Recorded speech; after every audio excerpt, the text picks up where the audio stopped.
Chapter 579, Bottom of Dragon Burial Valley. Chapter 579, Bottom of Dragon Burial Valley. A month had passed since the Battle of the Paragons at the Great Qian Ruins. The news spread through Tianhuang mainland and almost the entire world knew about it. Middle Continent, Elixir Yang Sect. In a majestic cave abode, a man and two women stood. The man had decent features with a grim expression. This was the ex-disciple of Ethereal Peak, Ji Qingtian. Among the women, one of them wore a white, pure blouse and had extremely beautiful features. However, she exuded a faint coldness. The other woman was extremely handsome and her features looked like a painting. However, she was dressed like a flirtatious young man. One of them was Lang Ro, who had already joined Thousand Cranes sect, and the other was Tang Yu of Elixir Yang sect. The three of them stood facing one another silently. The atmosphere within the cave abode was somewhat tense. Heis. A long while later, Ji Qingtian sighed gently and spoke, "Has the news been confirmed? Has junior brother Su truly jumped into the Dragon Burial Valley?" "Yes." Tang Yu nodded. "Many people witnessed it personally. The news can't be fake." Lang Ro did not speak the entire time, her gaze turning colder by the moment. Ji Qingtian shook his head, lamenting while sighing, "This matter has been blown out of proportion." Tang Yu pursed her lips with a conflicted expression, gazing into the distance and murmuring, "So, you're the monster incarnate of Divine Phoenix Island." It's no wonder. When news of the monster incarnate of Divine Phoenix Island reached her in the ancient battlefield, Tang Yu had a brief moment of suspicion. After all, Su Zimo had some similarities with the monster incarnate of Divine Phoenix Island. However, later on, she rejected her suspicion. Their differences were way too obvious as well. As she recalled everything that happened in the ancient battlefield, Tang Yu felt sadness. While the two of them had not spent a long time together, she was secretly awaiting their next encounter internally. But now, her hopes had turned into emptiness. Does Xiaoning know about this? Suddenly, Ji Qingtian asked. She does. Tang Yu replied. She locked herself up and refused to eat or drink. It's been an entire day. Thankfully, Night Spirit is watching over her so she isn't in any danger. In another cave abode, Xiaoning leaned against the wall, huddled against her knees. Her eyes were red and swollen as she sobbed softly. Night Spirit watched over her silently. A humane look of worry could actually be seen in his eyes. Thereafter, as if he thought of something, the killing intent in his eyes surged. West Region. In a desert. A fatty sat squarely beside a tomb, muttering to himself, "Bro, why are you gone just like that?" Little Fatty sat beside the tomb and bawled like a child. North Region, Great Qian Ruins. This day, two unexpected guests arrived at the ruins, looking fatigued. One of them was extremely tall at more than 2 meters and had long hands and legs.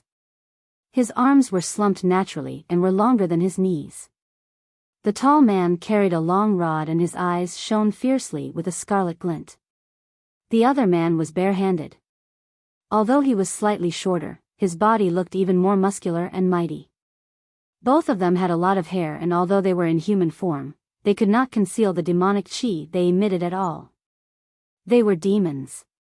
If Su Zimo was here, he would definitely recognize that these two men were Monkey and the spirit tiger who had gone missing for many years. Monkey entered the depths of the ruins and broke through the encirclement of the otherworldly soldiers with the long rod in his hands, charging right for the Dragon Burial Valley. The spirit tiger followed behind him and took care of the otherworldly soldiers at the back. After more than a year, Monkey and the spirit tiger had both formed their inner cores. They had not only grown in terms of cultivation realm, their combat strength was rather frightening too. It was especially the case for Monkey. No otherworldly soldier could withstand the touch of his rod. A single slam and they would dissipate to dust. Before long, Monkey and the spirit tiger arrived at the edge of the Dragon Burial Valley. Gazing down the cliff beneath him, the spirit tiger felt his head spin and could not help but gasp, retreating a few steps back instinctively. Monkey narrowed his gaze as well. They could sense an extremely terrifying aura and energy fluctuation coming from the Dragon Burial Valley, and it was shuddering. Boss, we should head back first. After all, this is the territory of the humans. I've got an uneasy feeling. The spirit tiger looked nervous. After cultivating an inner core, demons could speak in human tongue as well. He was also very sad over Su Zimo's death. However, at the end of the day, unlike Monkey, he would not make the trip thousands of miles tirelessly just to take a look at the place of Su Zimo's death. Boss, there's no point standing here and looking. He's already jumped. The spirit tiger persuaded again, we should head back and just take over a few mountains. Our days will be so enjoyable at that time. Monkey did not reply and merely gazed at the Dragon Burial Valley quietly. The scarlet glint in his eyes intensified and his killing intent was almost corporeal at this point. A long time later, Monkey finally turned around slowly. The scarlet glint in his eyes faded gradually as he nodded to the spirit tiger. Let's go. Monkey and the spirit tiger soared through the air and disappeared at the horizon in the blink of an eye. Not long later, a gigantic tear opened up in the void above the Dragon Burial Valley without any warning, surging with chilling winds. Two figures leaped out from within. The old man at the front was still rather composed. However, the same could not be said for the other person as he fell out staggering with a pale expression. His legs were wobbly and he could barely stand. The old man wore a Confucian crown and long robes. His cheeks were rosy and his tall beard swayed gently with the wind.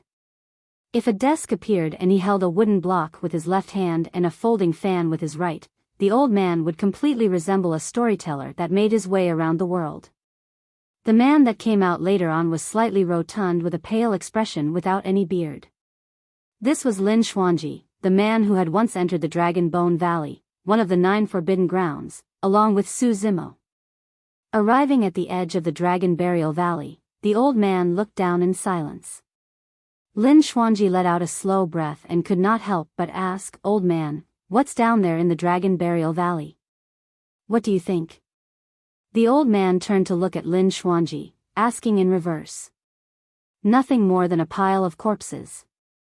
As Lin Xuanji spoke, he caught sight of the strange expression on the old man's face and a thought flashed through his mind and he was frightened by that possibility. "Old man, there can't be people alive down there, right?" "Ha!" The old man chuckled oddly as a silent acknowledgement. Rubbing his chin, Lin Xuanji said deeply, "In that case, there's a chance that lad is still alive." He revealed a joyful expression and laughed. "Like I said, his fate is extremely unyielding. How can someone who can be so energetic after eating a dragon egg in the Dragon Bone Valley die so easily?" The old man shook his head with an indifferent expression. "You're missing the main point." "Huh?" Lin Xuanji was confused. The old man continued, "The main point is that even if Su Zimo isn't dead, he's no different from being dead." Lin Xuanji seemed to be in deep thought. However, he heard the old man continue once more, "Don't forget, his golden core was destroyed and his inner core was crushed. That's equivalent to a loss of his lifetime's cultivation. Even if he's alive, he's no different from a dead man." Lin Xuanji was enlightened. The old man was right, Su Zimo would no longer be the #1 monster incarnate in history with his crushed golden core and shattered inner core. What did it matter even if he was alive? He would never get the chance to take revenge for that massive feud. The old man lamented and sighed gently. Back then, that lad's fate was changed after much effort from an expert. Unfortunately, he still couldn't win against fate at the end of the day. Chapter 580, Trying the Best to Fight Against Fate. Chapter 580, Trying the Best to Fight Against Fate. A long time later, Su Zimo stirred awake. Gradually, his 5 senses started recovering. The first thing Su Zimo smelled was a faint scent of books and ink. It was old, emitted from ancient books that had been kept for a long time, but it smelled good. Thereafter, his vision gradually cleared up. His surroundings were dark and countless dust specks floated before him. Struggling to sit up, Su Zimo found that 2 wooden slabs were attached to his right wrist, stabilizing his wounds. His muscles were still sore and painful. Am I not dead? Su Zimo looked around. A series of wooden bookshelves stood all around, and each of them were filled with many ancient books. Most of them were filled with dust and should not have been used for a long time. On the surface, this looked like an old study that was extremely spacious. There were at least a few thousand ancient books here. Su Zimo could only feel his head spinning and his consciousness was still fuzzy. He remembered leaping into the Dragon Burial Valley after being pursued by Dao Bing Xianyu. However, he couldn't remember anything thereafter. Shaking his head, Su Zimo looked around and accidentally caught sight of a bronze square tripod at the side, gradually recalling some things. The moment he leaped into the Dragon Burial Valley, he initially thought that his death was certain. However, when he caught sight of the fainted little fox in his embrace, he felt his heart wrench. That little thing's fate had been way too tragic. She lost her mother when she was young and was imprisoned by the scarlet-armored gigantic crocodile for dozens of years. After finally gaining freedom to follow him into the outside world, she was met with such a cruel fate. Was the little fox going to die just like that without getting a chance to experience the beautiful world outside? Unable to bear the thought of that, Su Zimo opened his storage bag and withdrew the bronze square tripod with all his might, hiding inside it with the little fox. The Dragon Burial Valley was known as an unlucky place. Countless top experts and supreme powerful beings were buried there. Nobody knew of the dangers within it. The bronze square tripod might be their only shot at survival. Although he was inside the bronze square tripod, Su Zimo could still sense clearly that he was falling rapidly. The sound of winds wheezing filled his ears. An extremely terrifying aura surged outside the bronze square tripod. An endless amount of power collided against the walls of the tripod repeatedly. It intensified in a frightening manner. Bang! Bang! Bang! With each collision, a deafening bang could be heard. The sound was so ferocious that it seemed like the bronze square tripod was about to break into shards. Su Zimo coiled his body and protected the little fox in his embrace as best as he could. However, against the tremendous impact, he slammed against the walls of the bronze square tripod left and right. His tendons and bones broke, and coupled with the injuries he had already sustained, it felt like his skeleton was about to fall apart. The terrifying bangs sounded like they could drown everything. Su Zimo merely felt his ears buzz and his orifices were oozing with blood. The external power from the Dragon Burial Valley was way too scary. If not for the protection of the bronze square tripod, Su Zimo and the little fox would have turned into dust instantly without any corpse remaining. A while later, they were met with an even fiercer impact. Slamming heavily against the walls of the tripod, finally, Su Zimo could not hold on any longer and fainted entirely. When he woke up once again, he was already in the spacious study. Could there be someone still alive in the depths of this Dragon Burial Valley? Su Zimo thought to himself. Suddenly, he felt as though something was rubbing against his leg. Su Zimo looked over. A furry little thing looked at him with large, watery eyes that were equal parts filled with concern and joy. The little thing was filled fur that was scarlet like flames and seemed like a blanket. Its eyes were bright and shiny like black gemstones. It was the little fox who had fallen into the Dragon Burial Valley with him. Previously, the little fox was injured by Dao Bing Xianyu. But now, she looked like she had already recovered. Su Zimo felt slightly consoled. I am fine. Su Zimo smiled when he sensed the worry coming from the little fox. Although my injuries are more serious this time round, I'll be fine after recuperating for a while. As he said that, he tried to stand up. He grabbed the bronze square tripod with one hand, wanting to put it away in his storage bag. Su Zimo's expression changed slightly. The bronze square tripod did not budge at all. Although the bronze square tripod was extremely heavy, Su Zimo was able to lift it effortlessly prior to this. And yet, suddenly, he realized something.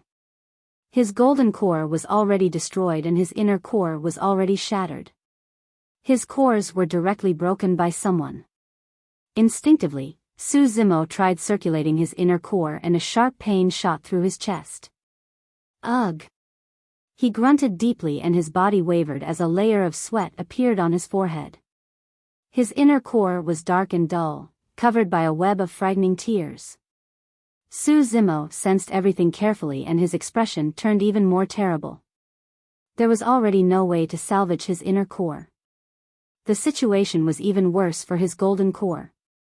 The dantian around his abdomen was empty, like a hollow black hole, without any trace of spirit energy. Su Zimo took a deep breath and slowly condensed the spirit qi in his surroundings. He could still sense the existence of spirit qi and was able to absorb it. However, after the spirit qi entered his dantian, it vanished and could not be retained inside. Right now, his dantian was like a leaky airbag. Although water could enter, it could not be retained. In other words, even if Su Zimo wanted to cultivate once more step by step from the qi condensation realm, it would be impossible. That was also the reason why the cruelest punishment for a cultivator was to cripple their golden core. That was because they wouldn't even get the chance to cultivate anew. Su Zimo clenched his teeth and an unyielding look flashed through his eyes as he channeled his bloodline to move the bronze square tripod with all his might. At the same time, he absorbed spirit qi and made use of the brief moment when it circulated within his body to open his storage bag to put the bronze square tripod away. That was an extremely simple move. However, Su Zimo expended an immense amount of effort as he panted heavily, drenched in sweat with a pale expression. Su Zimo chuckled bitterly. Up till this point of his cultivation, he had overwhelmed all other cultivators of the same level in an indomitable manner and had even crossed major realms to kill his opponents. He was known as the #1 monster incarnate of history to the major factions. To think that he would end up in such a state one day.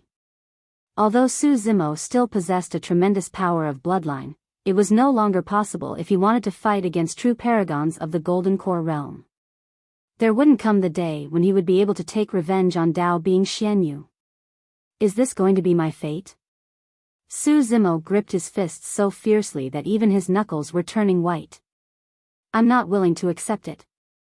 I refuse to accept it. I'm indignant.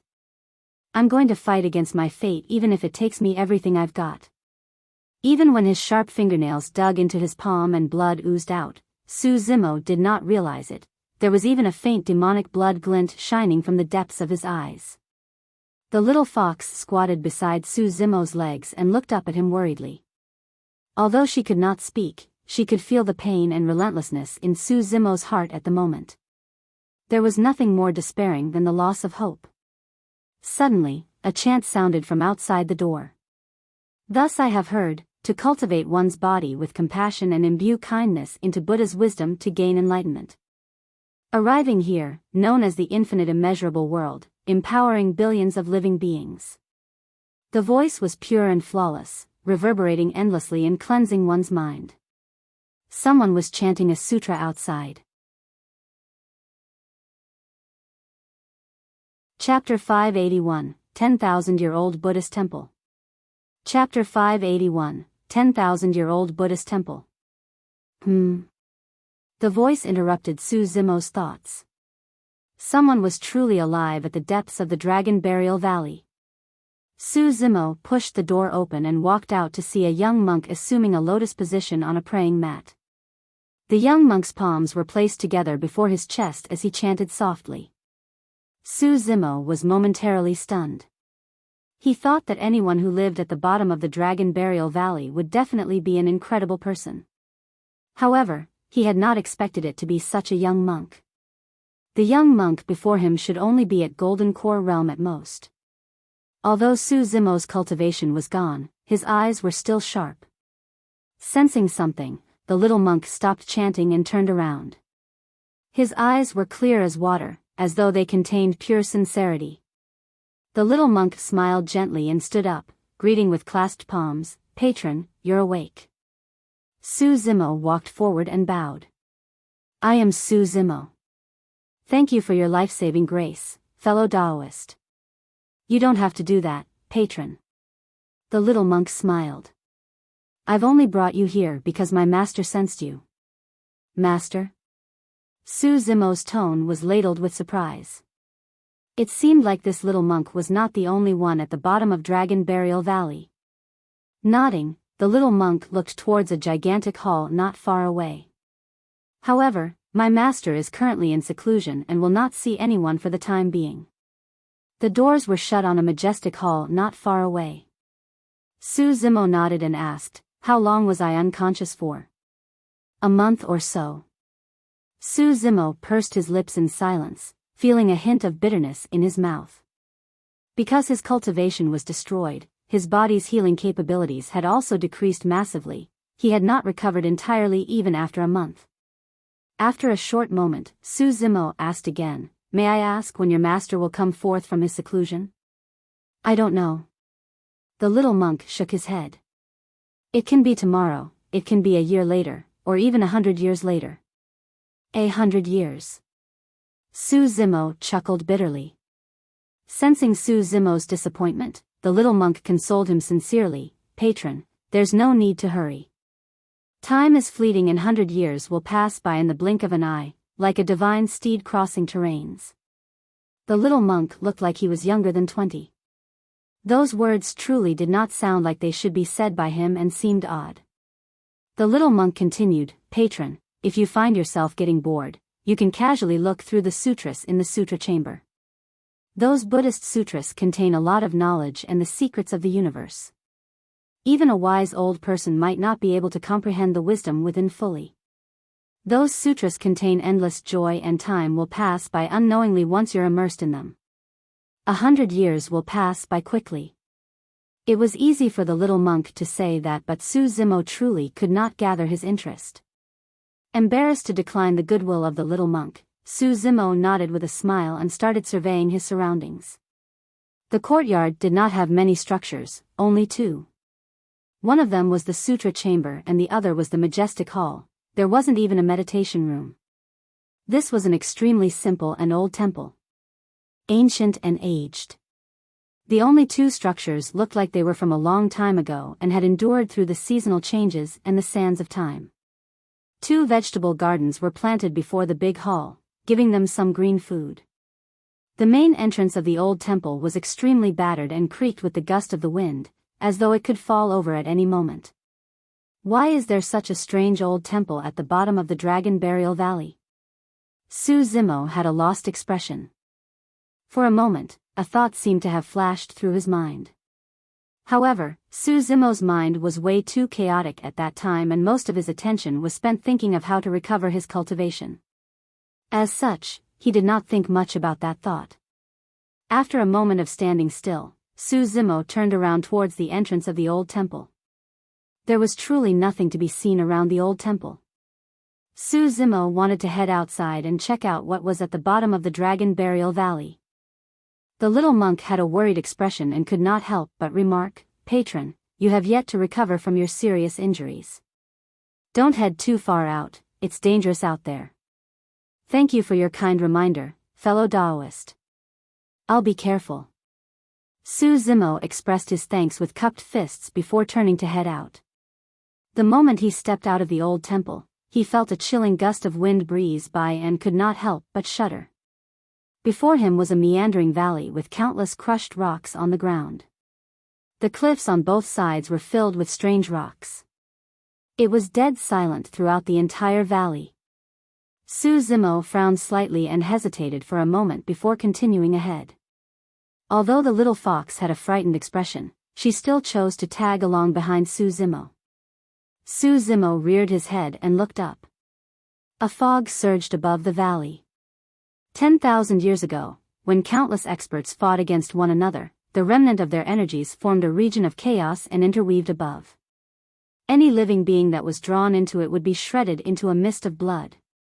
Now that Su Zimo's cultivation was crippled and he had lost every single method of ascending into the skies, it was easy for him to jump down from above, but impossible for him to return up.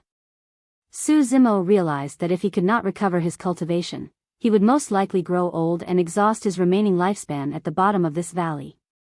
Yet, how could he recover his cultivation? His golden core was already shattered into pieces and had dispersed entirely. His dantian was now a leaking existence that could not be used to gather spirit chi. There was no way for him to recover his golden core. The only thing that he could recover was his inner core. Although his inner core was lined with tears, it was still intact at the very least. However, how could he recover it? Su Zimo had not cultivated to the realm of being able to absorb the essence of the world. If he wanted to continue with his demonic cultivation, he would have to use up a large amount of life force. It could come from fresh meat, or rare treasures, or elixirs. However, apart from him, the little fox, the little monk and his master and 2 ordinary vegetable patches, there was nothing else at the bottom of the Dragon Burial Valley. Without replenishment, it would be difficult to circulate the mystic classic of the 12 demon kings of the great wilderness, let alone recover his inner core.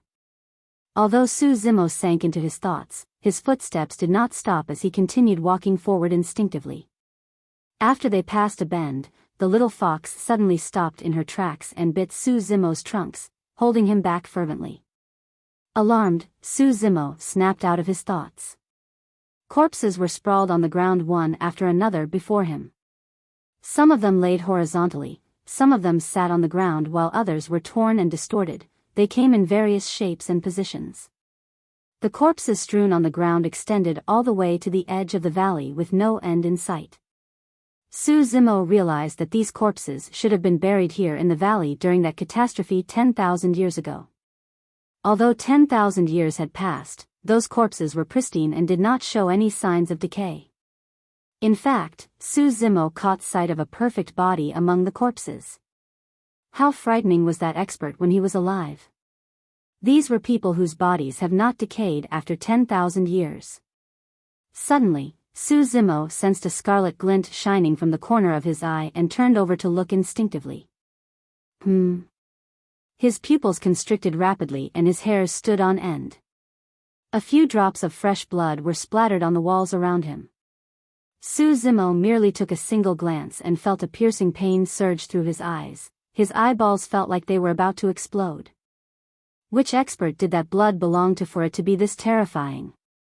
Even after 10,000 years, the splattered blood almost killed Su Zimo. Right then, he felt an immense sense of danger jolt into his mind. Chapter 582, Haunt. Chapter 582, Haunt. A sinister wind gusted without any warning. 10 feet away, phantoms appeared one after another, producing menacing faces that faded away as rapidly as they appeared. Su Zimo felt his heart skip a beat as he suddenly recalled something. The otherworldly soldiers formed in the Great Xian ruins were merely troops of the Imperial Army buried in the past. Yet, what sort of people were buried in the Dragon Burial Valley? These were people whose bodies have not decayed after 10,000 years. These were people whose splattered blood on the walls possessed immense mights.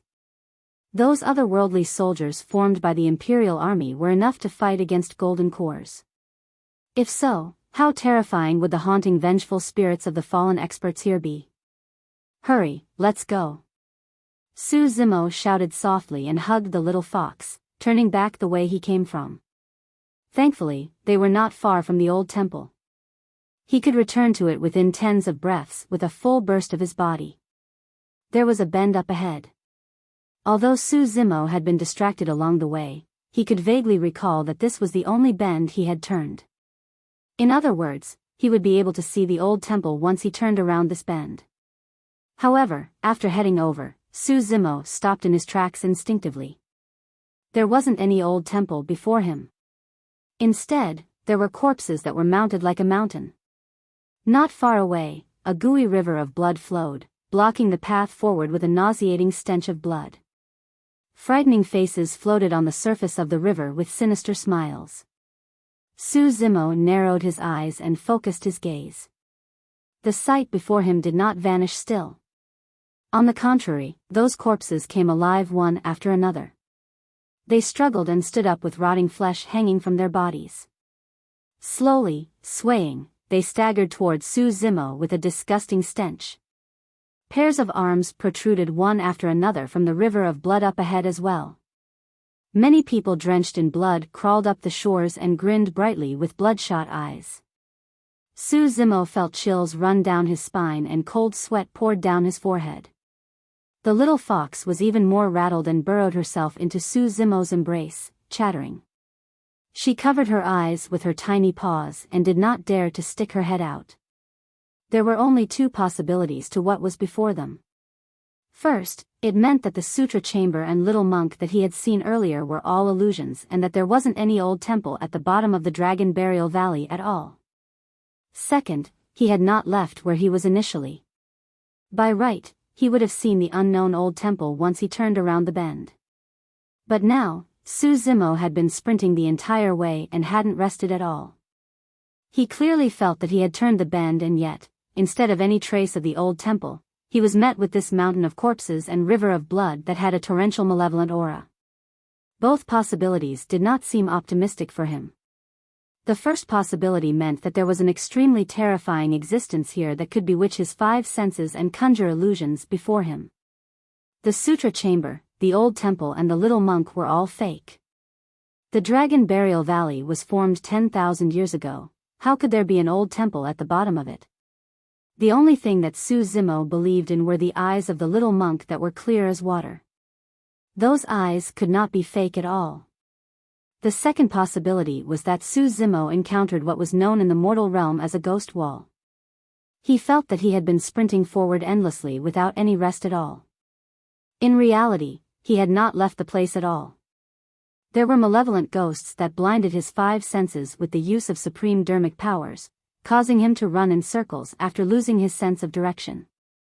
All of a sudden, Su Zimo felt that something breathed down the back of his neck. Pust. Instantly, his hair stood on end. Without even thinking, his eyes shone fiercely as he slapped in reverse. Piak. His fist flew through the air with a crisp sound. There was nobody behind him. Su Zimo took a deep breath of air. Just as he was about to turn around, he discovered that there was a woman with disheveled hair standing not far away, wearing a white blouse with bloodstains on it. The woman's back was facing him and her face could not be seen as she stood there motionlessly. Any existence at the bottom of the Dragon Burial Valley was definitely way more terrifying than those in the Great Xian ruins. The otherworldly soldiers in the ruins were incorporeal. Su Zimo did not know how frightening this woman was in her past life or how much vengeance she held, but her malevolent chi had materialized into actual flesh. Even if Su Zimo was at his peak condition, it would be hard for him to escape death if he encountered these existences, let alone the fact that his cultivation was crippled now. He did not dare to act recklessly and glared at the white-bloused woman with a tense expression. All of a sudden, the white-bloused woman moved. Everything beneath her head did not move at all. However, her head twisted to the back sinisterly and faced Su Zimo directly. Her mouth, nose and ears were filled with blood and she had no eyeballs, merely a pair of bloody, empty sockets. The woman smiled creepily and her grisly red long tongue extended like a serpent. The little fox had just poked its head out to look through the gaps in her paws when she caught sight of that. Ah! She exclaimed and fainted from the shock. It wasn't surprising, even Su Zimo, who had tons of experience of the world, felt chills run down his spine and his limbs turn wobbly. The white-bloused woman moved and with a sinister gust of wind, lunged forward.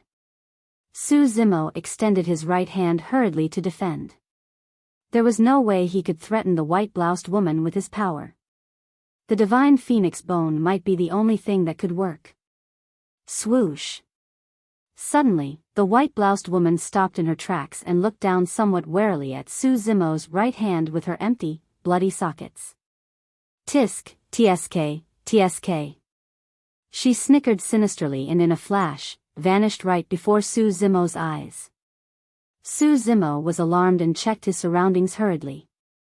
There were no traces of the white-bloused woman around him at all, as though everything that happened earlier on was his hallucination. Su Zimo knew that the difference between them was way too great. Although that white-bloused woman was created from malevolent chi, her strength was most likely not weaker than void reversions with boundless dharmic powers. In fact, she might even be comparable to Dharma characteristics.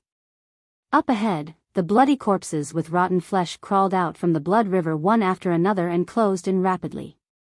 A bloodied figure suddenly lunged over with a menacing face, opening its mouth to try and bite Su Zimo's neck. Su Zimo twisted his right hand and used it like a dagger, thrusting it into the bloodied figure. Shing! A blaze surged. Without making a single sound, the bloodied figure was engulfed in a set of bright flames. The other corpses and bloodied figures hurriedly stopped in their tracks. They were malevolent entities, and the things they feared most were lightning and flames. Naturally, they could sense the terrifying power that was hidden in the divine phoenix bone. Even so, the corpses and bloodied figures refused to leave, merely standing not far away to watch Su Zimo with stoned gazes and stick saliva dripping slowly from their mouths. At that moment, a white figure appeared silently behind Su Zimo and gradually materialized. It was the white-bloused woman who had gone missing earlier on. The white-bloused woman licked her lips and a scarlet glint appeared in her hollow sockets. She extended her skeleton palm that shone coldly on its fingertips slowly towards the top of Su Zimo's head. Chapter 583, Sutra. Chapter 583, Sutra. All of a sudden, the sound of Sanskrit reverberated through the valley, possessing a mysterious noble might that was shuddering. Om. Ma. Ni. Pa. Mi. Hum. Every single Sanskrit word that was spoken caused a tremendous vibration to reverberate through the voids. The corpses and bloodied figures that were initially in front of Su Zimo vanished entirely. There was no mountain or corpses, nor was there any river of blood. Everything was just an illusion. The only thing that was real was the creepy white skeleton palm hovering above Su Zimo's head. Not far away, a little monk strode over slowly. Although he was at a young age, he was dignified in his dharmic ways as he stared behind Su Zimo with two divine lights beaming from his eyes. He held a string of Buddha beads in his right hand and chanted Sanskrit endlessly. There was a lotus seed on his left palm that emanated with a mysterious glow. As the little monk walked over, the illusions that were initially in Su Zimo's line of dispersed and the meandering ravine reappeared. He was standing at the bend in the valley and the battered old temple was not far away. When the white-bloused woman caught sight of the little monk, her expression suddenly turned uneasy. The bloody sockets on her face stared at the lotus seat on the little monk's hand hesitantly, seemingly cautious. Evil being, what are you waiting for? Leave. The little monk hollered lightly with a stern expression. He raised his left hand and pushed the lotus seat gently in the direction of the white-bloused woman. The lotus seat floated over through the air. One after another, pure white lotus petals opened up from inside out, layer by layer. As the lotus blossomed, the lotus seat let out an extremely terrifying aura. Ah! The white-bloused woman shrieked and turned into smoke, escaping far away and vanishing in the blink of an eye. The little monk hurried forward and put away the lotus seat before tugging Su Zimo's sleeves, whispering, "Patron, hurry, let's go." As he said that, the little monk turned and sprinted back towards the old temple. Su Zimo's heart skipped a beat and followed him. Thankfully, they were not too far away from the old temple and the both of them returned to it within tens of breaths. The little monk only heaved a sigh of relief after turning around to close the main doors.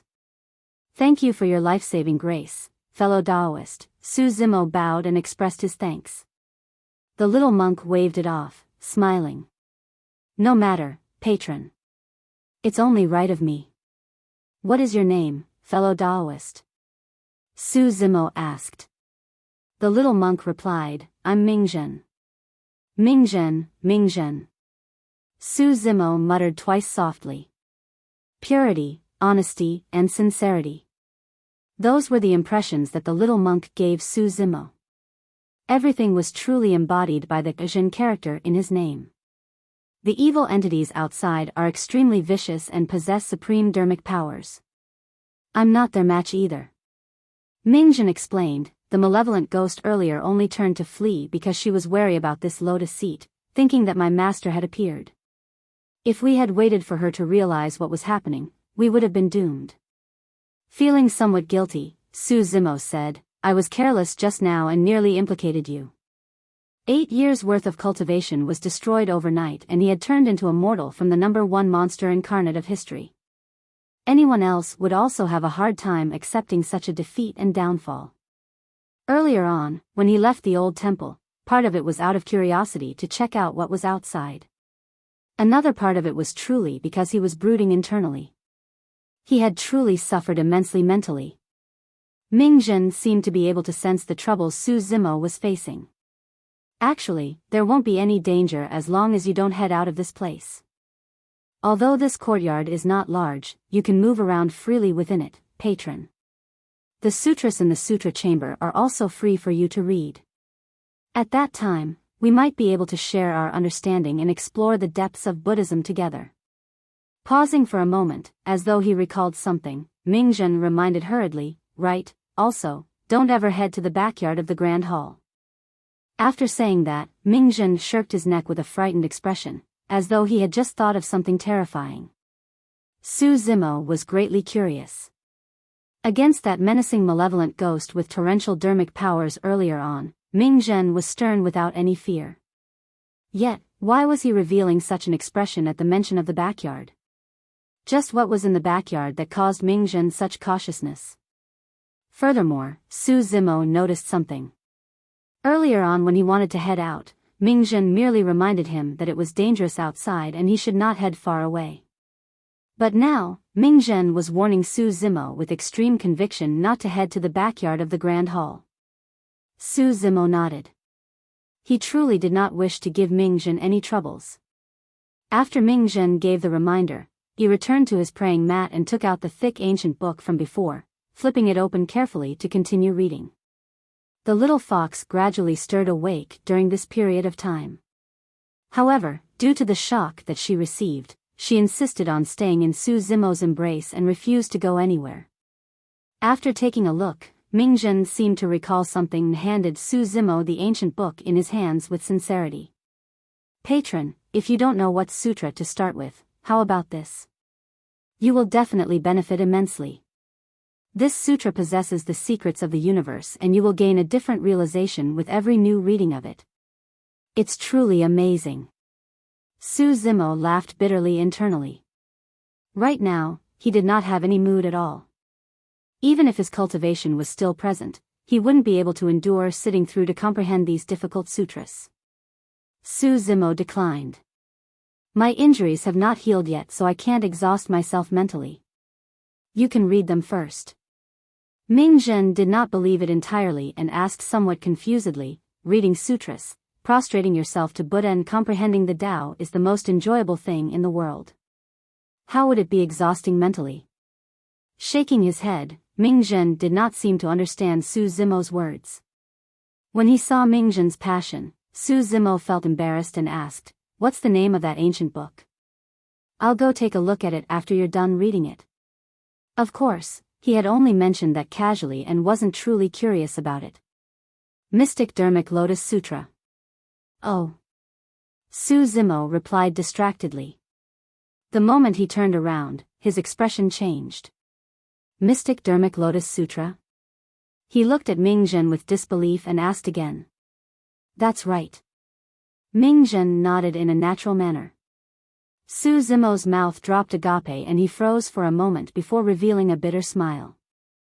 The Mystic Dermic Lotus Sutra was known as the #1 secret skill for the Golden Core. In that alarming catastrophe 10,000 years ago, Phahua Monastery was destroyed and the Mystic Dermic Lotus Sutra was lost at that time. After all this time, nobody discovered any trace of the Mystic Dermic Lotus Sutra. Therefore, a saying began to spread through the cultivation world. Everyone claimed that the Mystic Dermic Lotus Sutra was buried within the Great Qian ruins. Su Zimo's trip towards the Great Qian ruins this time round was not entirely due to the vermilion fruit. A great part of the reason was because he wanted to find the Mystic Dermic Lotus Sutra. Unfortunately, fate loved to tease. Now that he was truly able to see the mystic Dharmic Lotus Sutra, he was already unable to cultivate. The legends were right, the mystic Dharmic Lotus Sutra was truly buried within the great Qian ruins. However, who would have thought that this was buried at the bottom of the Dragon Burial Valley? Su Zimo finally realized why there was such an old, ancient, and battered temple at the bottom of the Dragon Burial Valley. There was a high probability that this temple was built by a surviving monk of either Fahua or Daming Monastery in the past. However, what was the purpose of building a temple as such at the bottom of the valley? Chapter 584, To Become the Greatest. Chapter 584, To Become the Greatest. The mystic Dharmic Lotus Sutra, something that could create endless waves of bloodshed in the cultivation world, was now in the hands of an unknown little monk. There was no fighting or bloodshed here. In fact, the little monk even chose to share it from his own accord. This was honestly quite an irony. What was even more ironic was that now that Su Zimo had finally caught sight of the mystic Dharmic Lotus Sutra, he had already lost his ability to cultivate.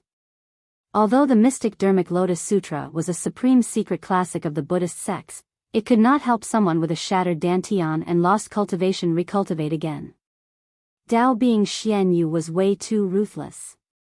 He had severed all of Su Zimo's hopes with a single punch and kick. Gripping his fists tightly, Su Zimo reared his head slightly with an unyielding look in his eyes. Nobody can make me stop in my tracks. Nobody can stop my path forward. Even with such a blow, Su Zimo had no intention of giving up. He was not going to bow down to fate. Someone had once altered his fate for him painstakingly. If he admitted defeat at this moment, it would be equivalent to letting that person down. Su Zimo assumed a lotus position and started feeling for spirit chi around him, gathering them bit by bit towards his dantian. After entering his body in dantian, spirit chi dispersed immediately without lingering. Right now, his dantian was like a bottomless black hole, devouring everything. Su Zimo did not give up at all. He continued gathering and condensing chi while watching it dissipate right before his very eyes. The cycle continued. A month passed. 2 months passed. In the blink of an eye, 6 months passed. Su Zimo's injuries had long healed completely. However, his body's condition had not taken a turn for the better. Isolated from the outside world, there was no flesh with life force or universal treasures here. If they were hungry, these 2 men and 1 fox would get some vegetables and fruits from the plantation. If they were thirsty, they would drink water from deep underground with a well. For cultivators, this was nothing much. Cultivators cultivated by absorbing spirit chi around them to raise their cultivation realms. However, demonic cultivation required a large amount of life force. For the past year, Su Zimo's mystic classic of the 12 demon kings of the great wilderness seemed to have stagnated, and his inner core was still webbed with tears without any signs of recovering. In terms of immortality cultivation, the chi that he had condensed for the past half a year had not triggered any reaction from his dantian. His dantian was still empty and hollow. Of course, Su Zimo's half a year had not gone to waste entirely either. There were many secret classics of the Buddhist sects littered across the sutra chamber. To his surprise, he realized that he could actually understand these initially dry and incomprehensible sutras. It was as though he had been enlightened. Time was fleeting, and in the blink of an eye, another 6 months passed. Su Zimo had already been at the bottom of the Dragon Burial Valley for almost a year now.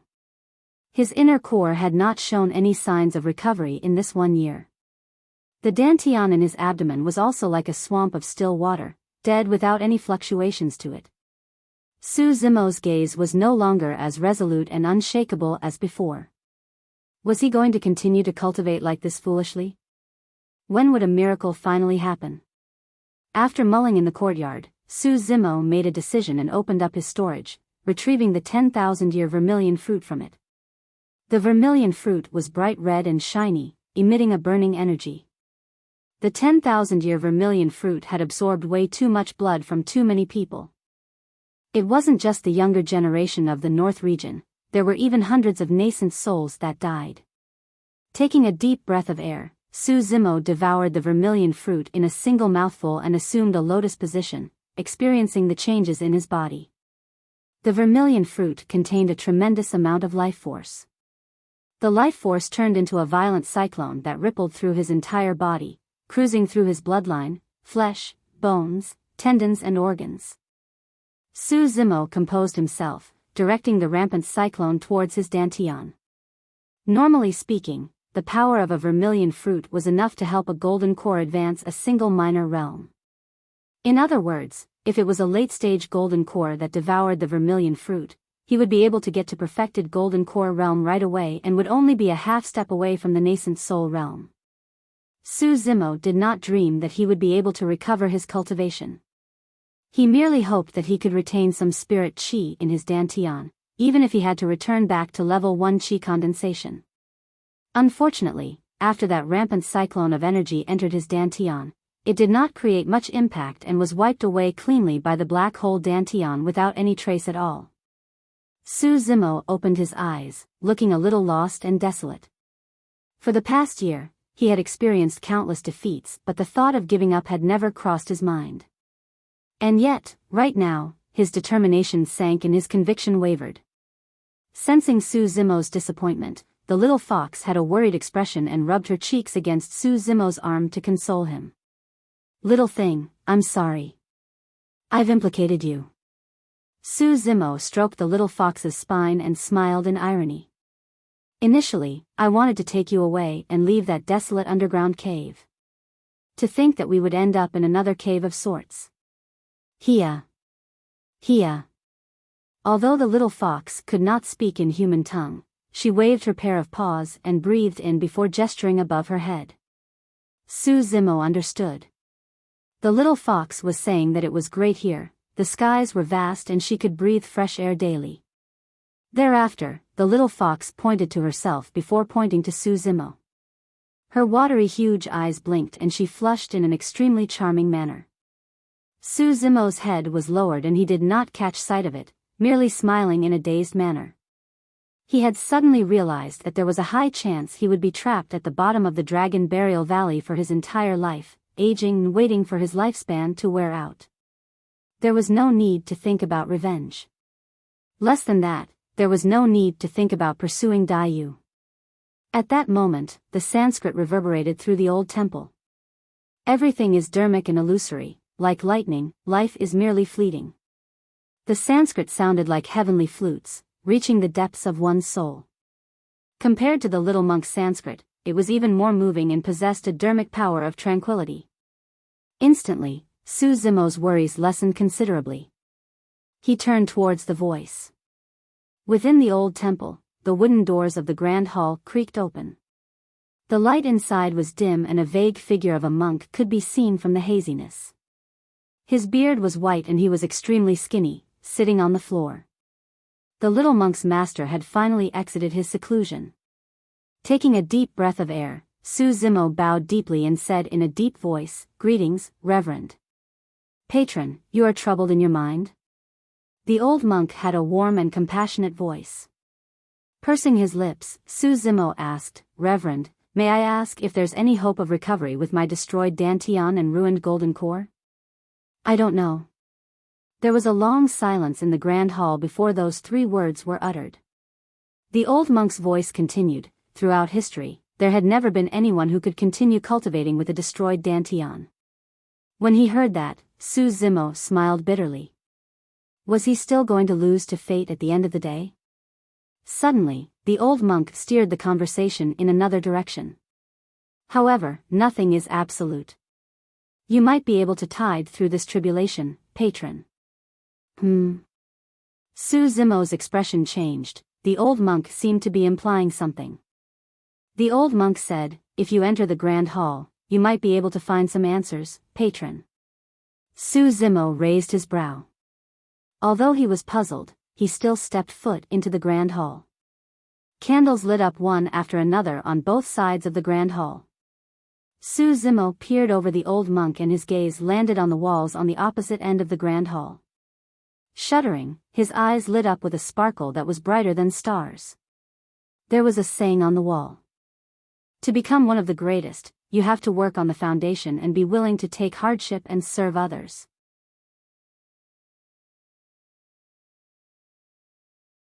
Chapter 585, Second Utmost Treasure. Chapter 585, Second Utmost Treasure. The sentence was etched clearly into the walls, curved with a majestic aura. One could instantly feel the arrival of an impressive and superior aura just by glancing at those words, sending shivers down their spines. Su Zimo smiled. Instantly, it seemed as though a peerlessly beautiful woman with an indifferent expression had appeared before him. Dressed in a blood-red long dress, she stood there looking at him silently. The sight of those words was akin to look at her. There was only a single person who could have written those bold words. Su Zimo remembered every single word that Dai Yu said to him 8 years ago before she left. If you want to continue with immortal and demon cultivation, you will experience a lot of unimaginable sufferings. But you must bear in mind that these sufferings will only make you stronger. There is a saying in the Avatamsaka Sutra of the Huayan school that I would like to give you as parting words. To become one of the greatest, you have to work on the foundation and be willing to take hardship and serve others. Right now, that statement was etched right before Su Zimo's eyes. The moment he saw those words, he felt an irresistible sense of nostalgia surging within him. Unknowingly, 8 years had already passed. Back in Pingyang town, Dai Yu subjected him to endless training, and there were even times when his life was hanging on a thread. However, Dai Yu had never let him go through any grievances. When he was nearly killed by those purple-winged eagles in the Tsang Lang mountain range, Dai Yu killed every single last one of them. When joyful sect cultivators hunted him relentlessly with their advantage in numbers and cultivation realm, Dai Yu annihilated joyful sect. Given Dai Yu's character, if she knew that Glass Palace sent a void reversion to kill Su Zimo, it would be normal for her to hunt down Glass Palace single-handedly. The little fox tilted her head at the sight with a lost expression. For the past year, this was the first time that she had seen such a smile on Su Zimo's face. He was as joyful as a child. The old monk's expression did not change, but there was a sliver of light in those hazy eyes of his. Before Su Zimo entered the grand hall, he was initially despondent without any hope for the future. However, the moment he caught sight of those words, his listlessness vanished and he was reinvigorated with a charged aura. It was as though he wanted to trample the entire world beneath his feet. The old monk was secretly impressed. Normally speaking, if it was any other cultivator, they wouldn't be able to endure the blow of having their cultivation realm completely destroyed and the great fall from grace. Furthermore, the future was bleak without any hope in sight. Initially, cracks had already appeared on Su Zimo's Dao heart with signs of deterioration. To think that those words would be able to secure his conviction once more. The old monk had lived for a long time and could naturally tell that given this turmoil, there would be nothing that could shake Su Zimo's Dao heart in the future. Cling. Clang. Suddenly, the dull sound of chains rattling could be heard in the backyard of the grand hall. The ground shook, as though a malevolent ghost was trying to break free. Even the grand hall was starting to shroud with a faint malevolent qi. Ming Zhen was standing outside the grand hall.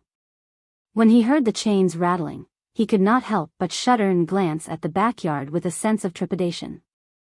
The little fox winced and sniffed with an uneasy expression.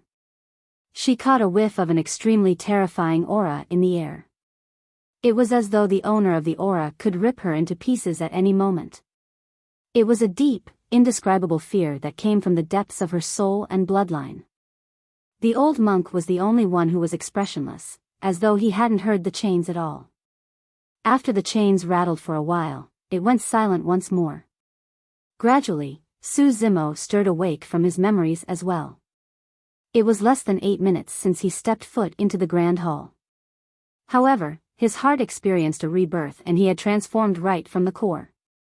Although there was no effect on his cultivation, Su Zimo believed that nothing and nobody in this world could block his path forward. Dao being Xian Yu crushed his cores. He would then create a new path for himself. After gazing at the words on the wall for a long time, Su Zimo said softly, "She was here." Yes. The old monk nodded. Even though he did not clarify who she was, Su Zimo believed that the old monk definitely knew. That was because anyone who had seen her, even once, would never forget her ever again. The old monk looked a little conflicted as he sighed. Around 8 years ago, this female patron came over and retrieved something. Before she left that saying from the old Huayan Sutra of the Buddhist sections. I did not understand what she was doing and could not help but asked. She merely replied asking me to wait for a fated person to appear before flying away without appearing ever again. Su Zimo smiled. He could already imagine the cold and aloof expression of Dai Yu with just a simple description from the old monk. That was indeed Dai Yu. She did not care for further explanations at all. The old monk continued, for the past 8 years, I did not know who the fated person would be. It was until the moment when I saw you that I understood. Me? Su Zimo was momentarily stunned. Naturally, he knew that the sentence was left for him by Dai Yu. However, how did the old monk tell that he was related to Dai Yu prior to this? As though he could sense Su Zimo's doubts, the old monk smiled gently and explained, that's because you hold within your body what the female patron took away from this place. Therefore, you are the fated person, patron. It was only at that moment that Su Zimo realized he had neglected something. The old monk said that Dai Yu had taken away something from this place. What was it that could have made Dai Yu make the long trip over to the Dragon Burial Valley personally just to put it within his body? A thought flashed through Su Zimo's mind. Back in the ancient battlefield, when the mysterious old man in the human emperor's palace mentioned about the spirit root, he mentioned that there were only a few utmost treasures in Tianhuang mainland and Su Zimo had 2 of them in his body. One of them was confirmed to be the divine phoenix bone. Could the other utmost treasure be what Dai Yu took away from this place? If that was truly the case, the old monk's remark might have been euphemistic. Rather than take away that utmost treasure, Dai Yu must have snatched it away by force. That female patron's methods are divinely. I do admit that I can't be compared to her. The old monk's statement reaffirmed Su Zimo's guess. He could almost imagine the way Dai Yu arrived in the Dragon Burial Valley 8 years ago to take away the utmost treasure without a single word after overwhelming the old monk. Thereafter, she even left that statement on the wall before turning to leave. That was indeed Dai Yu's style. Overwhelming and domineering without the need to explain anything. Somewhat guiltily, Su Zimo glanced at the old monk. In the past, Dai Yu suppressed him and snatched away the utmost treasure. Now that Su Zimo was in this state, notwithstanding the fact of whether or not the old monk would take revenge. At the very least, he would want to take back the utmost treasure. Don't worry, patron. The old monk smiled gently. Since that thing is now in your body, it means that you have an affinity with it. I'm not going to take it away. Su Zimo heaved out a sigh of relief.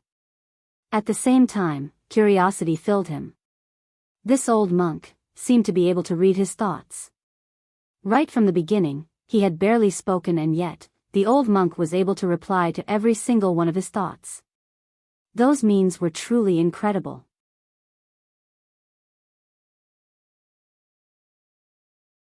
Chapter 586, Secret of the Spirit Root. Chapter 586, Secret of the Spirit Root. Suddenly, Su Zimo recalled that a couple of months ago, he read an ancient book in the Sutra chamber. Within it was the record of a mystical ability known as heart-peering. It was said that anyone who manages to cultivate heart-peering would be able to sense the thoughts of people nearby without the need for communication or interaction. It was extremely mysterious. At its peak, a single thought would be enough to read the minds of all beings in the universe, and it was extremely frightening. The old monk's cultivation was unfathomable, and Su Zimo guessed that he was at least a Dharma characteristic Tao Lord. Perhaps, he was even more frightening than that. After pondering for a moment, Su Zimo asked, Reverend, what is the utmost treasure? Earlier on, you said that it is in my body. Yet, why can't I sense it? The old monk's gaze was wise as he said slowly, in Buddhism, there are 3 great sacred trees, the Bodhi, Ashoka and Sal tree. These 3 sacred trees are not found in this current world. Rather, they grow in the Pure Land. Pure Land? Su Zimo was confused. The old monk did not explain and merely smiled before continuing. The Ashoka tree bears the Siraka flower. In the ancient era, a Siraka flower fell onto Tianhuang mainland and was obtained by the founder master of Fahua Monastery, taken in as a sacred object of the Buddhist sections. It was passed down from that time all the way till the female patron took it away. The old monk indirectly revealed another piece of information through his words. This old temple was related to Fahua Monastery from 10,000 years ago. Siraka flower? Su Zimo recalled deeply but could not find any connection to a flower-related object given to him by Dayu. The old monk said, "Patron, you are someone without a spirit root." Yes. Su Zimo nodded frankly. It was true that he was born without a spirit root and had only stepped foot onto the path of cultivation after meeting Dayu. Before she left, while he was unconscious, she even helped him plant a spirit root that was not weaker than a heaven spirit root. As though he could read Su Zimo's mind, the old monk shook his head. The spirit root is an illusory object that someone is born with. If you have it, you have it. If you don't, you don't. There's no saying of a planted spirit root. Su Zimo furrowed his brows slightly. He did not understand what the old monk meant by that. Since it wasn't possible for one to plant spirit roots, what about his spirit root? How did he manage to go through with immortality cultivation without a spirit root? Suddenly, a few scenes flashed through Su Zimo's mind vaguely. It was true that his spirit root was unlike those around him. It was most obvious from his cultivation speed. His chi condensation speed had even surpassed cultivators with heaven spirit roots. Furthermore, the quality of his spirit chi was extremely pure and was even stronger than cultivators of the same level with heaven spirit roots. There was another beguiling thing. Back when he joined Ethereal Peak and passed through the spirit testing gate, he clearly felt a strong resistance from the gate. The spirit testing gate would only block cultivators without spirit roots or with pseudo or ordinary spirit roots. At that time, Su Zimo was indignant and pushed through the barrier of the stone gate with brute force. Thereafter, the spirit testing gate was shattered. Could it be? A frightening thought flashed through Su Zimo's mind. The old monk nodded. Patron, actually, right from the beginning, you've never had a spirit root. Su Zimo was shocked. The old monk continued, the female patron took away the Siraka flower and sealed this utmost treasure of the Buddhist sects in your dantian, replacing the function of a spirit root. Su Zimo's mouth opened slightly. It felt as though there was suddenly an explanation to some of the doubts he had previously. It was no wonder why Dayu had a slightly odd expression when she said that she had planted a spirit root for him. Furthermore, based on what she said at that time, it now looked like she was implying something. Dayu said that she implanted a spirit root that wouldn't be inferior to a heaven spirit root for him instead of saying directly that she implanted a heaven spirit root for him. The old monk remarked, the reason why you're able to sense spirit chi and gather them to cultivate isn't because you've got a spirit root. It's because there's an utmost treasure of the Buddhist sects that comes from the Pure Land in your dantian. The information truly had an enormous impact on Su Zimo. He was a little confused and asked with a frown, why does the spirit chi I gather carry the fire attribute? That's because the Siraka flower is also known as the flaming flower. When it blooms, it resembles a flame and is extremely sensitive towards the spirit chi of fire attribute in the surroundings. Everything that did not make sense made sense at the moment. With the two utmost treasures of the divine phoenix bone and the Siraka flower, coupled with his sensitivity towards flames, it was only logical that Su Zimo would have a frightening cultivation speed. Spirit chi would also be naturally pure after the refinement of two utmost treasures. Although the spirit testing gate had been around for several thousand years, there was no way it could withstand the might of two utmost treasures. The old monk smiled. Patron, have you not discovered that in the past year, you are already able to understand some of the ancient sutras of the Buddhist sects as well as comprehend them? Su Zimo nodded. He had tried his hands on Buddhist sutras before while he was studying in Pingyang town. At that time, the Buddhist sutras were like scriptures of the heavens that he could not understand. In fact, he could not even take in a single word and merely felt his head spin. In less than an hour, he had already cast all the sutras aside. The baffling thing was that many years later, when Su Zimo picked up the Buddhist sutras once more in the sutra chamber at the bottom of the Dragon Burial Valley, he was now able to understand most of them.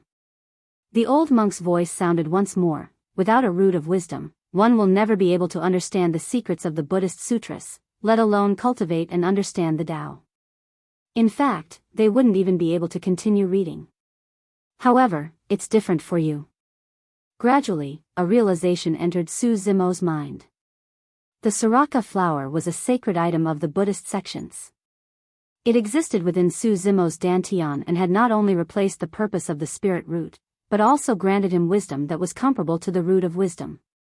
That was the gift left behind for him by Dai Yu. It was far from a simple spirit root. Finally, Su Zimo understood the earnest intentions of Dai Yu. Be it the Sriracha flower or divine phoenix bone, they were both utmost treasures of Tianhuang mainland.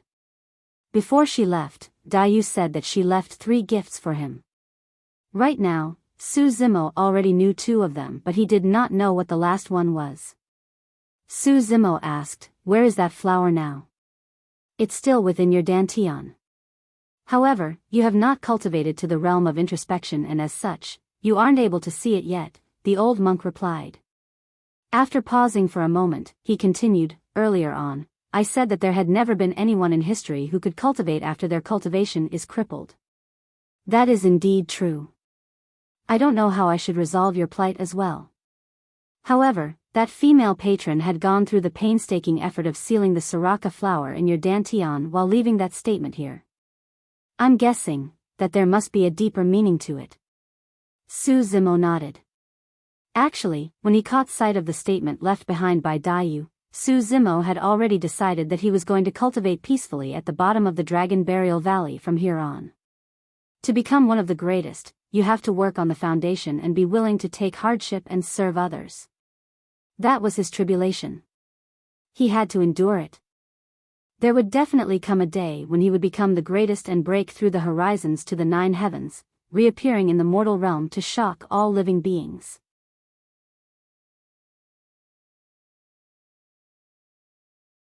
Chapter 587, Origin of the Buddha Bead. Chapter 587, Origin of the Buddha Bead. The old monk pointed to the side and said, "In the Sutra chamber, there are classics left behind from Fahua and Daming monasteries.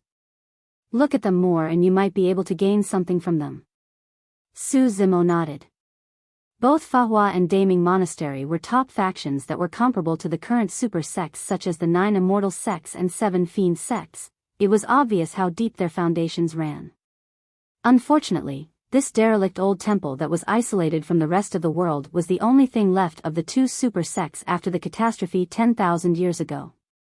The entire cultivation world did not even know about the existence of this old temple at the bottom of the Dragon Burial Valley.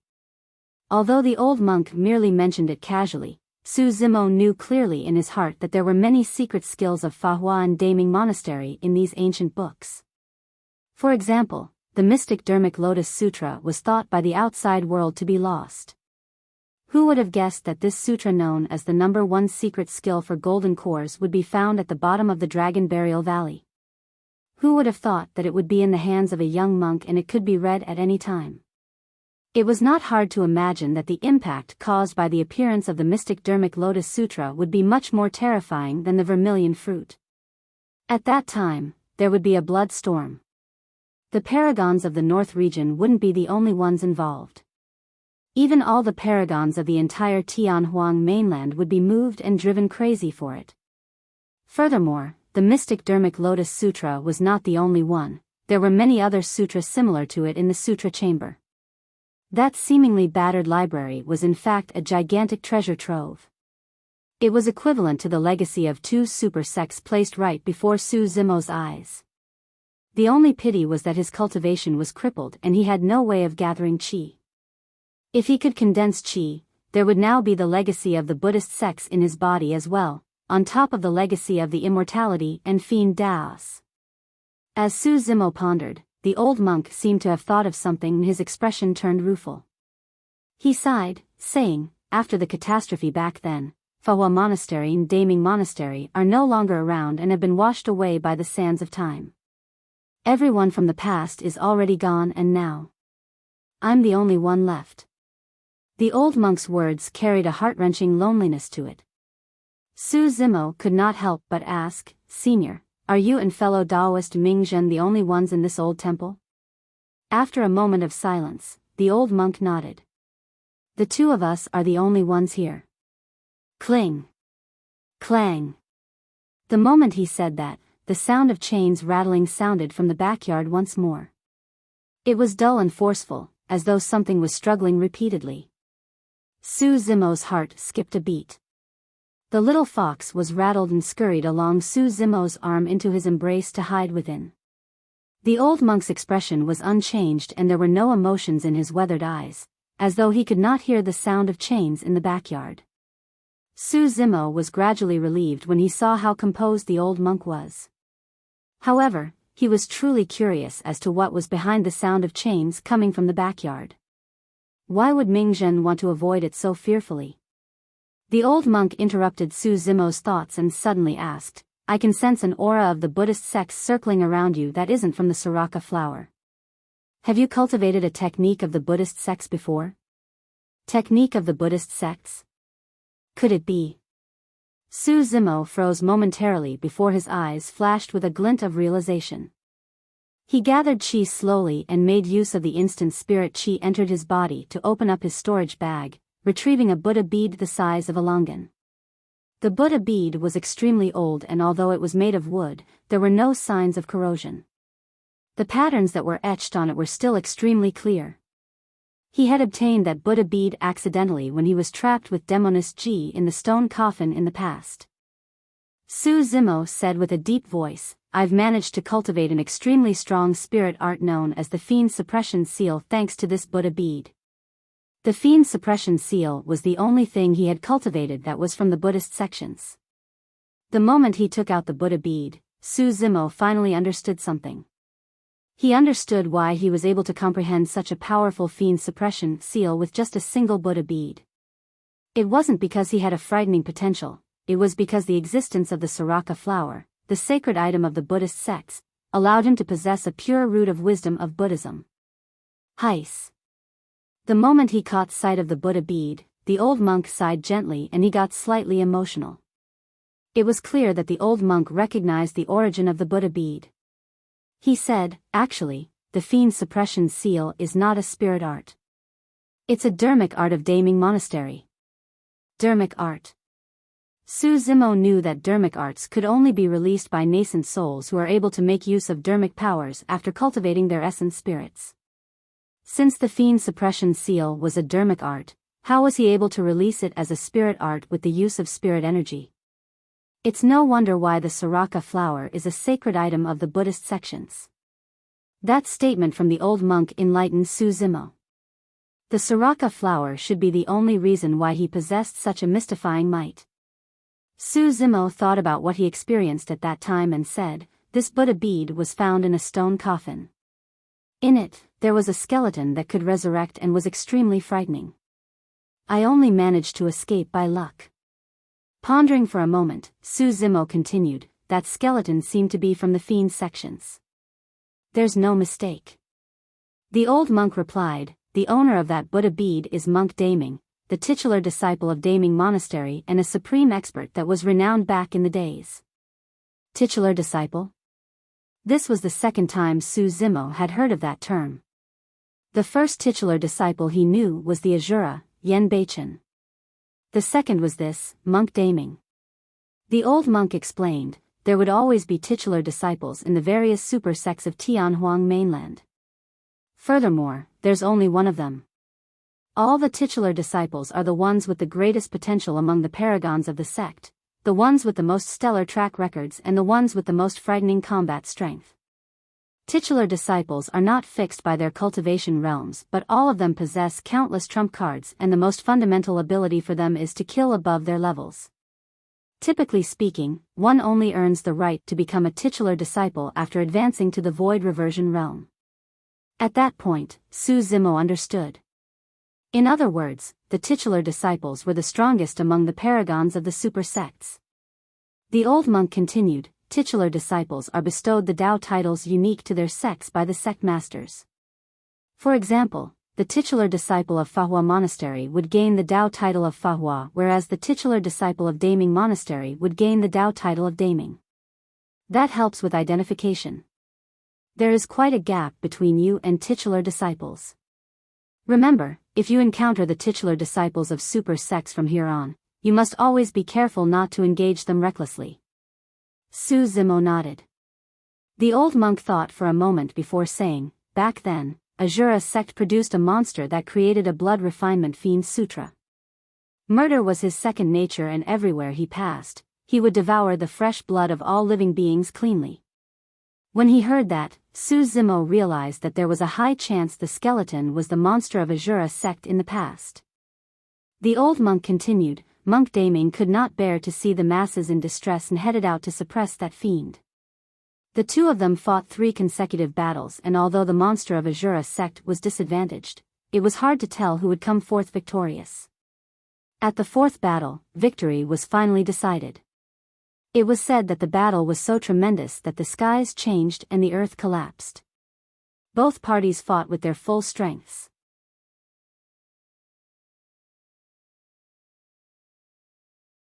Chapter 588, Daming True Sutra. Chapter 588, Daming True Sutra. What happened later on? Su Zimo asked instinctively. The old monk shook his head. Later on, there were various sayings and rumors. Some said that Monk Daming was severely injured after killing the monster of Azura sect and died soon after as well. Some said that both parties suffered immense losses and fought to the end, dying together. All in all, the eventual outcome was that both of them went missing. Nobody knew if they were alive or dead, but they had never appeared ever since. There was a hint of sadness in the old monk's tone.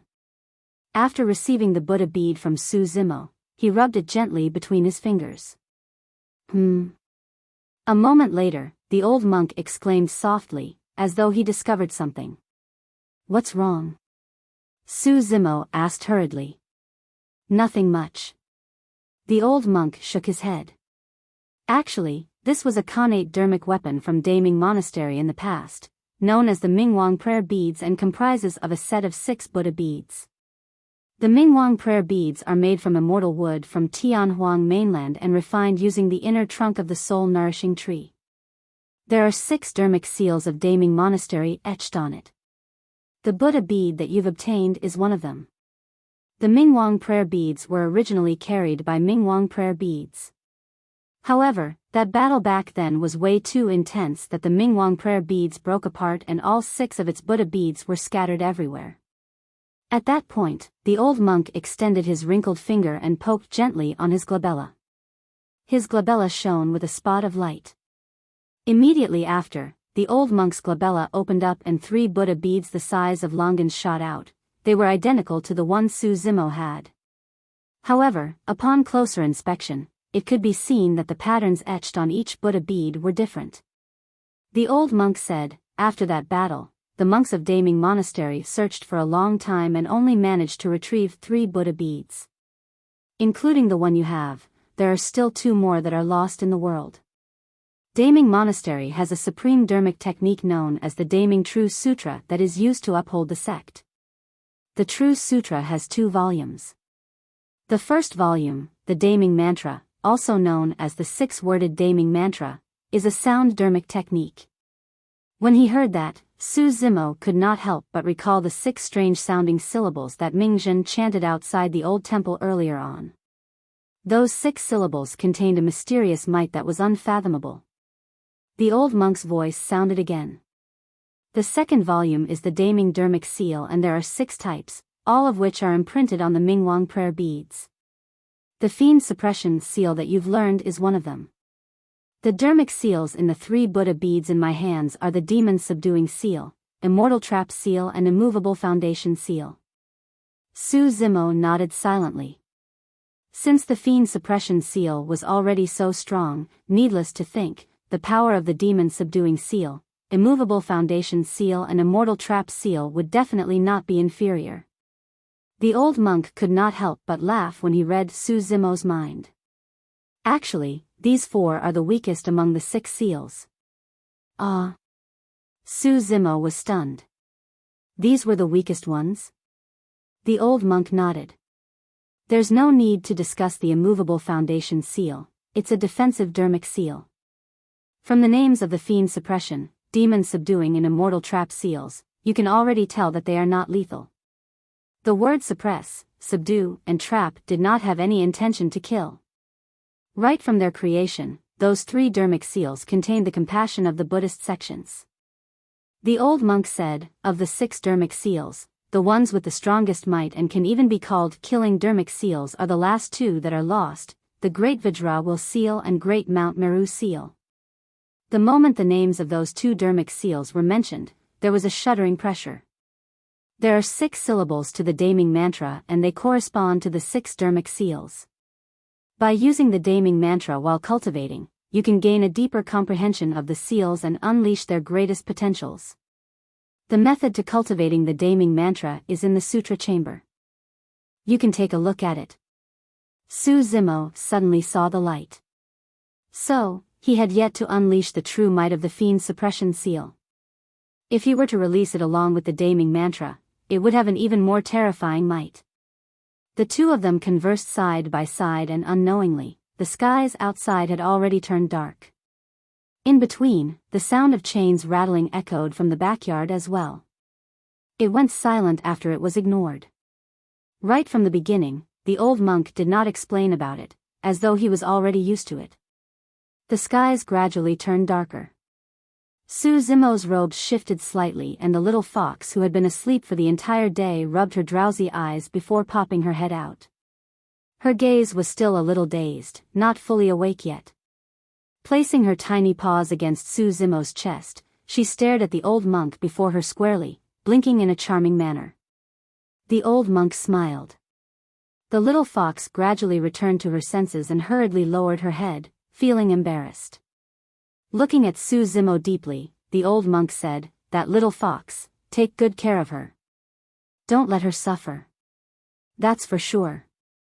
Su Zimo replied. Immediately after, he sensed that something was amiss. The old monk seemed as though he wanted to continue speaking but stopped. Just as Su Zimo was about to ask about it, the old monk changed the topic and asked, "Patron, are you willing to join our Buddhist sects?" Su Zimo froze for a moment. The old monk's question came extremely suddenly and he had not considered the option before. The old monk continued, "Don't worry, patron, you won't be subjected to too many restrictions if you join the Buddhist sections. If you wish to leave, you can do so at any moment and I'll definitely not stop you either." Although he had not cultivated heart-peering before, Su Zimo suddenly understood what was on the old monk's mind after looking at the latter's hopeful gaze. The old monk had been guarding this old temple at the bottom of the Dragon Burial Valley for a long time, protecting the 10,000-year-old legacy of Fa Hua and Daming monasteries. He was hoping to continue the lineage of the 2 great sects. The old monk must have only made that request after sensing that his time was almost up. "All right." Su Zimo nodded and agreed readily. The old monk nodded appreciatively. He held a shaving knife in his fingers and swiped it gently above Su Zimo's head. It was accompanied by a cooling feeling. Black hair fell to the ground. The voice of the old monk sounded in Su Zimo's ears, "From this day forth, your name in the Buddhist sects will be Ming Xian." In reality, Su Zimo could have continued reading the ancient sutras in the sutra chamber freely even if he hadn't agreed. However, he did not feel good about that. Furthermore, he had now fallen to the depths of the Dragon Burial Valley with his cultivation crippled and he wanted to start afresh. The shaving of his black hair symbolized a cut from his past. For the time being, he was going to forsake his identity as Su Zimo, forget about his glory in the past.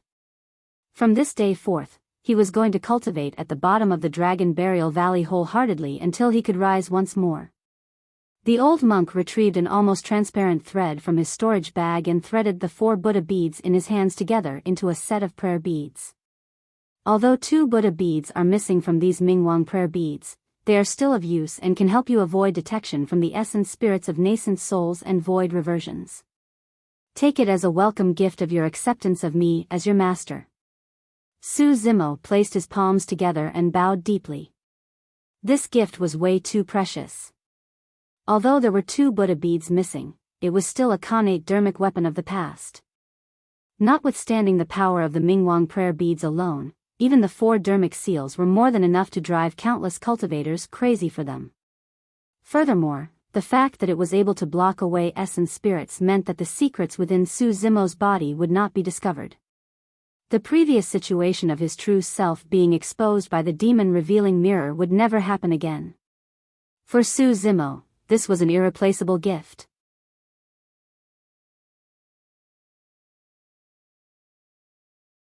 Chapter 589, Cemetery. Chapter 589, Cemetery. The night was hazy. It was silent in the courtyard of the old temple. Moonlight shimmered and a round moon was reflected on the water surface in the old well. Not long later, the reflection of a monk appeared. He was not old, in his 20s, and had elegant features with eyes that were even clearer than the water surface. Su Zimo gazed at his reflection in the water and smiled. Ming Xian, does he want me to see my own heart clearly and identify my true nature? Su Zimo muttered softly. At that moment, he did not know where the old monk had gone, whereas Ming Zhen had already gone to sleep. His ears were filled with the sounds of frogs croaking and crickets chirping. The little fox sprawled beside the well in a deep sleep, and suddenly, Su Zimo noticed that his mind was in an incomparable state of tranquility. His mind had received an unprecedented baptism in this bottom of the Dragon Burial Valley that was isolated from the rest of the world. He had been fighting for the past 8 years. And now, he had finally come to a stop. It was like a consolidation, a reversion to his natural state. Gazing at the round moon above his head, Su Zimo could not help but recall that night 8 years ago. Dai Yu wore a crimson long dress and stood under the falling cherry blossom petals. Basked in moonlight, she asked softly, "Do you want to cultivate?" For the past 8 years, Su Zimo had been cultivating the mystic classic of the 12 demon kings of the great wilderness every night. Now that his inner core was shattered and he did not have sufficient energy to provide it, his mystic classic of the 12 demon kings of the great wilderness cultivation had to stop for the time being. Su Zimo was truly not used to it. He felt hollow internally. Suddenly, he heard a mocking voice echo within his ears. "Kid, are you thinking of how to repair your inner core?" He. Su Zimo was alarmed. The voice came without any warning and was extremely foreign. It did not belong to the old monk or Ming Zhen. Instinctively, Su Zimo looked towards the little fox at the side. She was still deep in her sleep. Clearly, she had not heard that voice. He was the only one who heard that sudden voice. With a grim expression, Su Zimo looked around, prepared to warn the old and little monk at any moment. He, don't bother looking for me, kid. You can't see me. The voice sounded once more erratically, such that its direction could not be determined. It was as though it was hiding in a corner laughing at Su Zimo. This time round, Su Zimo calmed down instead and sneered internally. This person was playing games hiding in the dark. As long he ignored it, the other party would definitely lose his patience. "Kid, I've got a way to help you repair your inner core. If you want to know about it, come to the backyard behind the Grand Hall." Indeed, the owner of the voice revealed his intentions. The backyard behind the Grand Hall? Su Zimo furrowed his brows slightly. Prior to this, there would often be sounds of heavy chains rattling occasionally from the backyard, as though something was trapped there and was extremely frustrated. Strange. A skeptical look flashed through Su Zimo's eyes as thought to himself, Master said that he and Master were the only ones in this old temple. Then, this person in the backyard. Suddenly, Su Zimo's expression changed and he thought of a possibility. The existence in the backyard might not be human, but a malevolent ghost. It would be similar to the white-bloused woman that he had encountered outside the old temple. That was the reason why the old monks said that he and Ming Zhen were the only people in the old temple. It was because the existence in the backyard was not human. Ming Zhen was so frightened and the old monk was so cautious that he wouldn't mention anything about this. It seemed like the malevolent ghost wasn't weak. Do you want to repair your inner core or not? What are you dilly-dallying for? Hurry and come look for me in the backyard. The voice of the malevolent ghost echoed again, seemingly impatient. Su Zimo naturally wanted to repair his inner core. However, he truly could not bring himself to trust a malevolent ghost. Furthermore, Ming Zhen had instructed him previously not to head to the backyard behind the Grand Hall. Kid, you're really timid as a mouse. Do I look like I can harm you? Goodness, you're pathetic compared to me at that age. Back then, I feared nothing in the world and nobody could stop me wherever I went. Kid, are you coming or not? The malevolent ghost's voice was growing weaker. Su Zimo closed his eyes and rested. He did not make a move the entire time. After a moment of silence, the malevolent ghost suddenly said, "Don't you want to know what that crimson-robed woman did when she came here 8 years ago? I witnessed everything personally, heh." Su Zimo was moved and opened his eyes. The crimson-robed woman that the malevolent ghost was referring to was obviously Dai Yu. As though he sensed the change in Su Zimo's emotions, the malevolent ghost remarked gleefully, "If you want to know, come to the backyard of the Grand Hall. I'll be waiting there for you, he. Su Zimo gripped his fists and took a deep breath. Eventually, he could not control himself and stood up, heading towards the back of the Grand Hall. He did not want to miss out on any information regarding Dai Yu, be it whether it was real or fake. Turning around the old and majestic hall, Su Zimo arrived at the backyard and stopped in his tracks. Instinctively, he looked over. His mouth could not help but fall agape as he revealed a deep look of shock in his eyes. The backyard of the Grand Hall was an extremely massive cemetery that had no boundaries. One after another, tall tombstones stood erected with clear carvings etched on them. Tomb of Fahua Monasteries Dao Lord Tian Yi. Tomb of Daming Monasteries Dao Lord Fu Yen. Tomb of Fahua Monasteries Mighty Figure Yuzhe. Tomb of Daming Monasteries Mighty Figure Su Yun. Tomb of Supreme Commander of the Empire, Mighty Figure Han Fei. The tombstones were dense and packed above their respective graves. There was a majestic melancholy to the cemetery. Those that were buried here were Dharma-characteristic Dao lords at the very least. Su Zimo had even witnessed quite a number of conjoint body mighty figures. Su Zimo focused his gaze onto another tombstone. Tomb of Daming Monasteries Patriarch Hong Guang. It was the tomb of a Mahayana patriarch. Mahayana patriarchs were almost like the peak experts of Tianhuang mainland. To think that he would be buried in this cemetery as well. As Su Zimo lamented, his gaze instinctively fell towards the center of the cemetery. There was an unassuming grave in the center. If one did not pay attention, that would merely seem like a little bump in the mud. However, that little mud bump seemed like it was looking down on the entire cemetery. There were no other tombstones 100 meters around the little mud bump. Above the grave was a wooden tablet that was bent out of shape.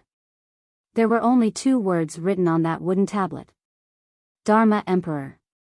Those 2 words seemed like they possessed a mysterious power. Su Zimo's expression changed starkly and he felt his chest go stuffy. In fact, he even retreated a couple of steps uncontrollably. That was the tomb of an emperor. A single phrase reverberated endlessly and intensified within Su Zimo's mind. The ravine's name is called the Dragon Burial Valley and the divine dragon was buried 10,000 years ago with the blood of old emperors and the death of patriarchs. It's an extremely unlucky place. Everything was real. The catastrophe 10,000 years ago was so intense that emperors died here. Cling. Clang. The dull sound of chains rattling echoed once more. Behind the countless tombstones and graves, under the hazy moonlight, a mighty and tall figure stood from the ground slowly. He had a torrential aura and seemed like his head was about to pierce a hole in the firmaments above.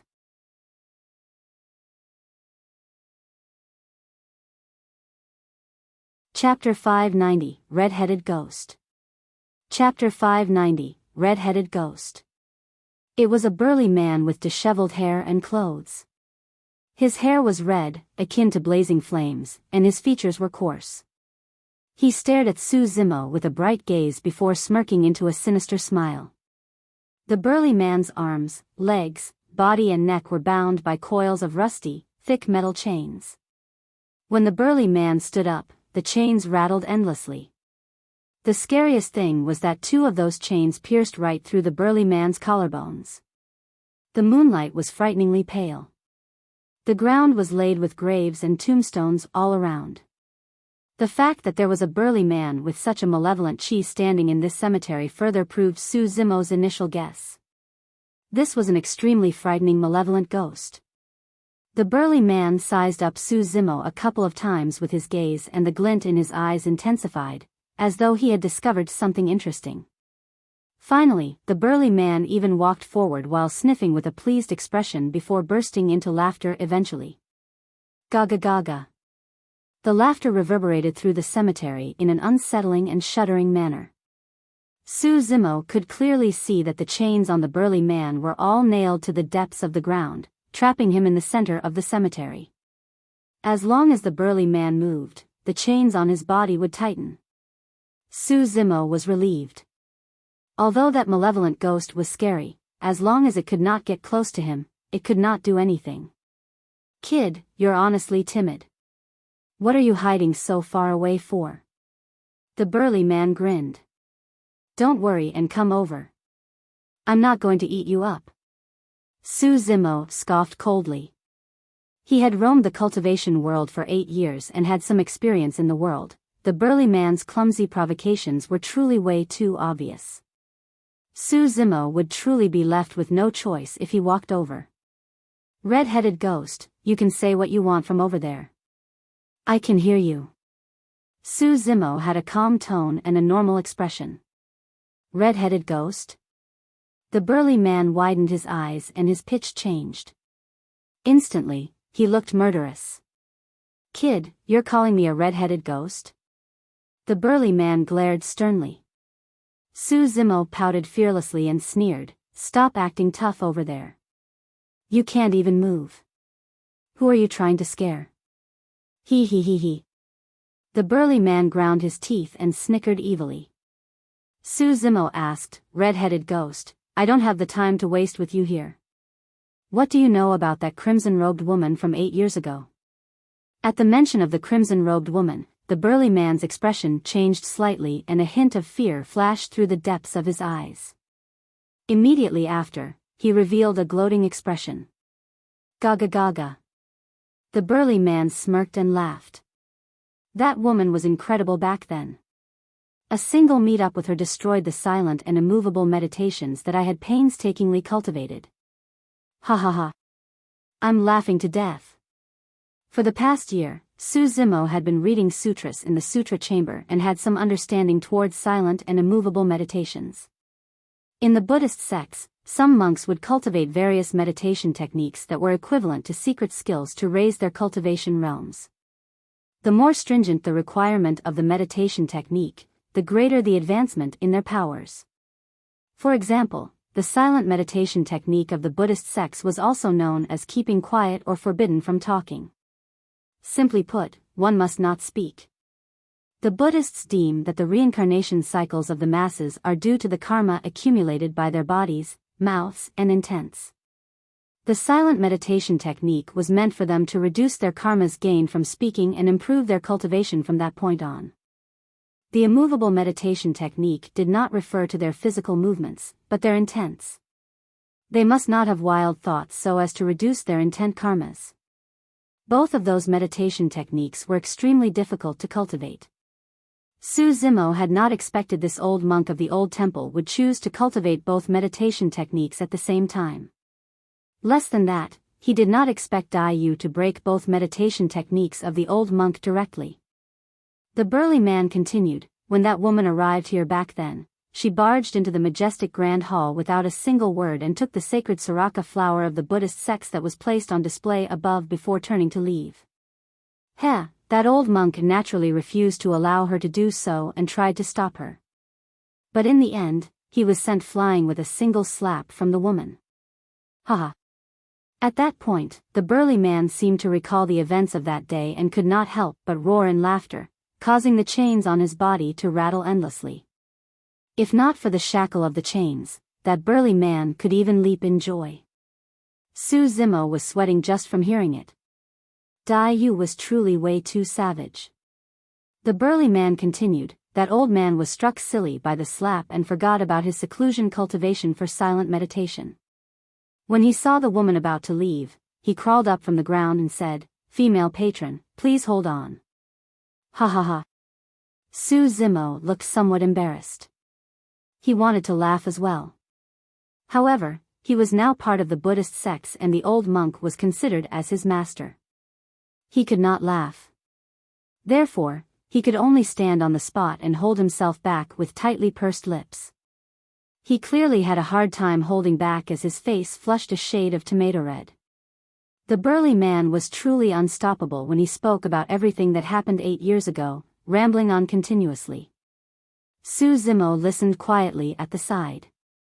It was as though he could see everything that was described happening right before his eyes. As he spoke, the burly man suddenly lamented and sighed. "It's all thanks to that woman, otherwise, I..." Suddenly, he stopped speaking entirely. Su Zimo frowned.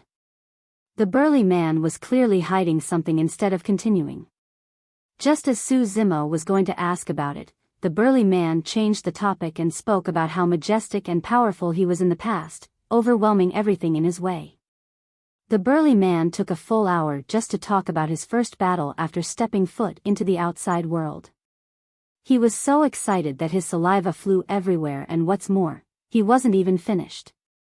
To think that this red-headed ghost would be so talkative. Su Zimo got increasingly impatient as he listened. Apart from everything about Dai Yu, he was no longer interested in everything that the burly man said later on.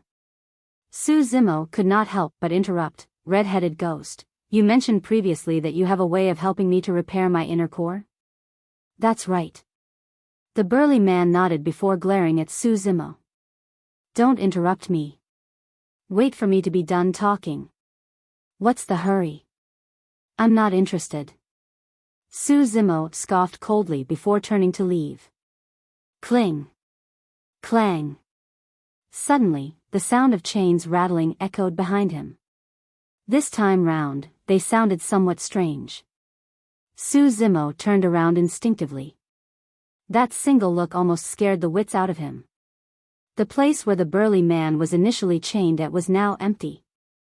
There were only a series of chains lying still on the ground. Su Zimo was completely stumped. Suddenly, he felt a shadow flash above his head and the muscles on the back of his neck tightened. He was lifted up by a powerful and massive arm. However, the scary thing was that he could not move at all. Thereafter, the voice of the burly man sounded once more. "Let me tell you, those chains are just for show. Do you really think that I can be restrained by a few rusty, metal chains? Who do you think I was back in the past? I've waited for so long at the bottom of this valley. Now that someone is finally here to talk to me, where are you trying to go?" Initially, there was a little monk who was quite nice and came to accompany me often. Later on, I don't know what happened, but he never appeared again. Su Zimo felt like his head was about to explode with countless ants crawling all over it. He finally understood why Ming Zhen was so frightened and instructed him not to come to the backyard of the Grand Hall. At the same time, in the Sutra chamber, Ming Zhen placed his palms together with a sympathetic expression and sighed. "Junior brother Ming Xian, good luck."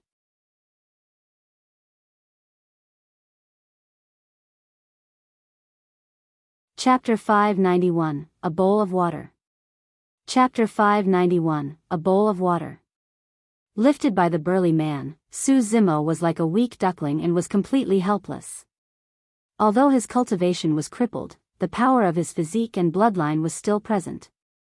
Yet, he was completely immobile after being grabbed at the back of his neck by the forceful fingers of the burly man and could only watch helplessly as he was brought to the depths of the cemetery.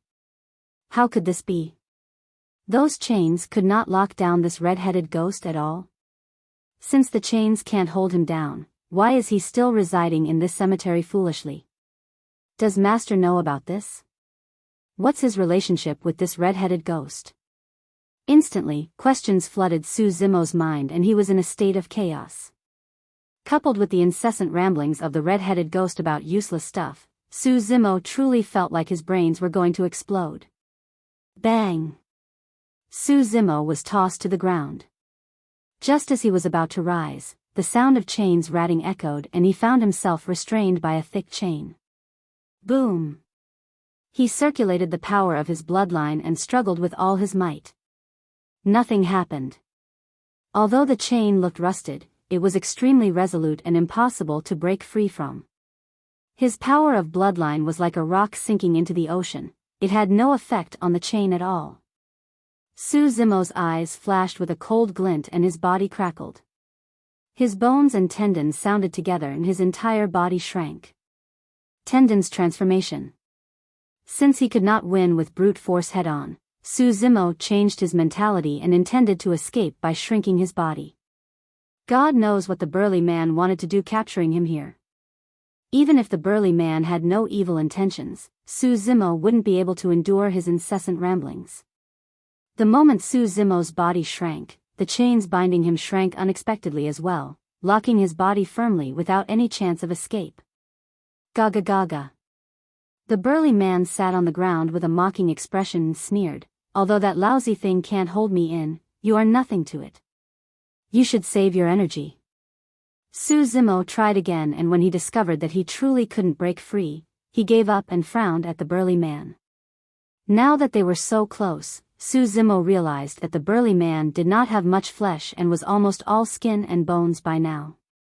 However, he had a huge frame and his bones were extremely strong, making him seem tall and mighty. Every single action of his seemed to be filled with an explosive burst. The burly man gave off an unfathomable aura, as though he was extremely dangerous and had come from the depths of the ancient desolates. Unknowingly, Su Zimo would feel occasional shudders. He did not know what the background of this red-headed ghost was. The only thing he knew was that this red-headed ghost was extremely talkative. He must have endured for a long time such that he wasn't even exhausted right now after rambling endlessly. "Kid, you don't know how rough I'm having it. This valley is isolated from the rest of the world and apart from me, there's only that old monk. Yet, in the end, that asshole chose to cultivate a silent meditation. No matter what I said to him, there was no response from him at all. Look at how much I've endured after so many years." At that point, the burly man was agitated and ground his teeth, thumping his massive fists on the ground. The entire cemetery shook and trembled. Su Zimo could not help but ask, "Why do you say that there's only the two of you? There's also a little monk." Su Zimo regretted as soon as he finished his words. Indeed, when the burly man saw a reaction from Su Zimo, he was even more excited and his eyes blazed as he ran over and sat beside Su Zimo. "Speaking of that little monk, that makes me even more mad. That little monk fell from above 6 years ago. Initially, he was obedient and honest, coming here daily to feed me with food and chat with me. But in less than half a year, he stopped coming. Darn it." The burly man grumbled in displeasure. Su Zimo lamented internally, "Senior brother Ming Zhen is truly someone with resolve to be able to endure this for half a year. Little monk, you can't learn from those two other monks. You'll definitely benefit chatting with me." Su Zimo merely felt his head spin at the moment and could not be bothered about getting any benefits.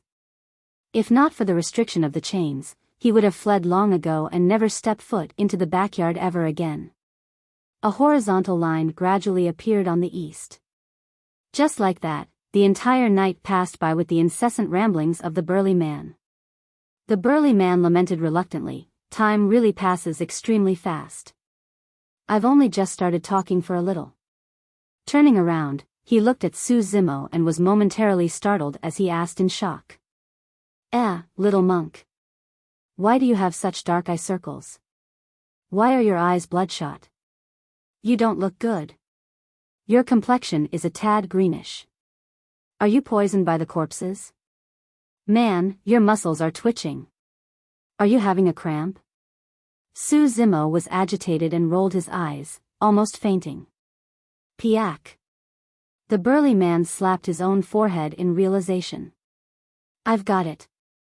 Little monk, did you not manage to rest well last night? St. Su Zimo repressed the urge to punch the burly man and ground his teeth for a long time before snarling the word out. He would rather engage the paragons of the North region in a battle for 3 full days without resting than to listen to another word of this burly man. This red-headed ghost was a devil-like existence. Look at that, look at that.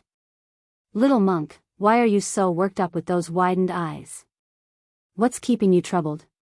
Let's talk things out. Don't keep it within yourself. The burly man patted Su Zimo on the shoulders and said earnestly. Su Zimo panted heavily and lowered his head, feeling his entire head spin. His limbs felt weak and he did not have the strength to even talk anymore. A demonic glint flashed through the eyes of the burly man. He beckoned his hand and a broken bowl filled with dew flew over from a grass patch not far away. The fingernail on the burly man's index finger protruded slightly with a cold shimmer and he cut it gently across his thumb. A thin cut appeared on his thumb with a trickle of blood. The trickle of blood was so small that it wasn't even 0.10000 of a normal drop of blood. It fell into the bowl of dew and fused swiftly with it. The dew was still clear and there was nothing unusual about it. His actions were extremely subtle and swift. The moment the burly man received the broken bowl, his index finger made instant contact with his thumb and the cut on the thumb disappeared as quickly as it appeared. With his head slumped, Su Zimo did not notice anything at all. The burly man brought the broken bowl over to Su Zimo and passed it to him with a fake smile. Suddenly, his voice turned eerie and suspicious. Little monk, the night has been tiring on you. Have some water. Although Su Zimo did not say much throughout the entire night, he was truly exhausted. When he saw the refreshing water before his eyes, he felt his mouth going dry. Coupled with his drowsy state, he did not think much about it and took over the broken bowl before raising his head to drink it completely with a single mouthful.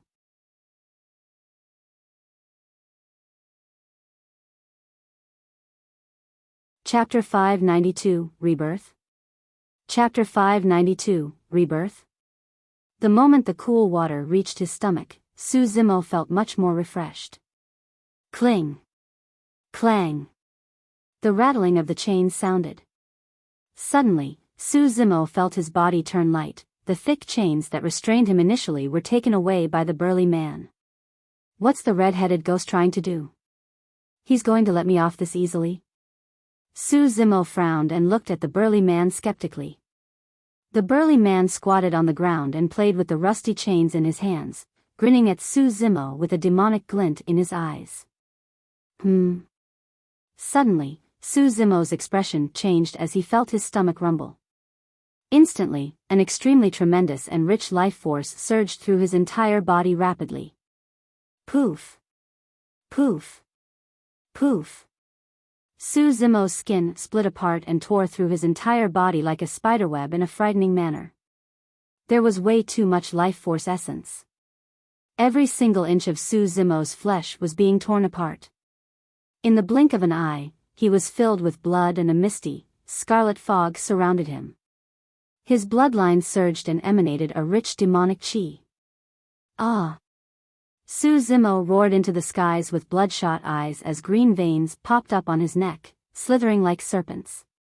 His body expanded uncontrollably, his flesh was expanding, his tendons were moving, his bones were sounding and his organs were shaking. It was way too painful. The terrifying burst of life force essence within his body was almost causing him to implode. Pain cruised through Su Zimo's body endlessly as he bent over, quivering and almost going into a spasm. His vision flashed with darkness and he could faint at any moment. Unknowingly, the old monk had appeared at the back of the backyard with a deep look of worry in his eyes. The burly man was equally nervous, no longer grinning as joyfully as before. Roar! A coarse roar sounded from the depths of Su Zimo's throat, as though he was an injured wild beast that was struggling on the brink of death.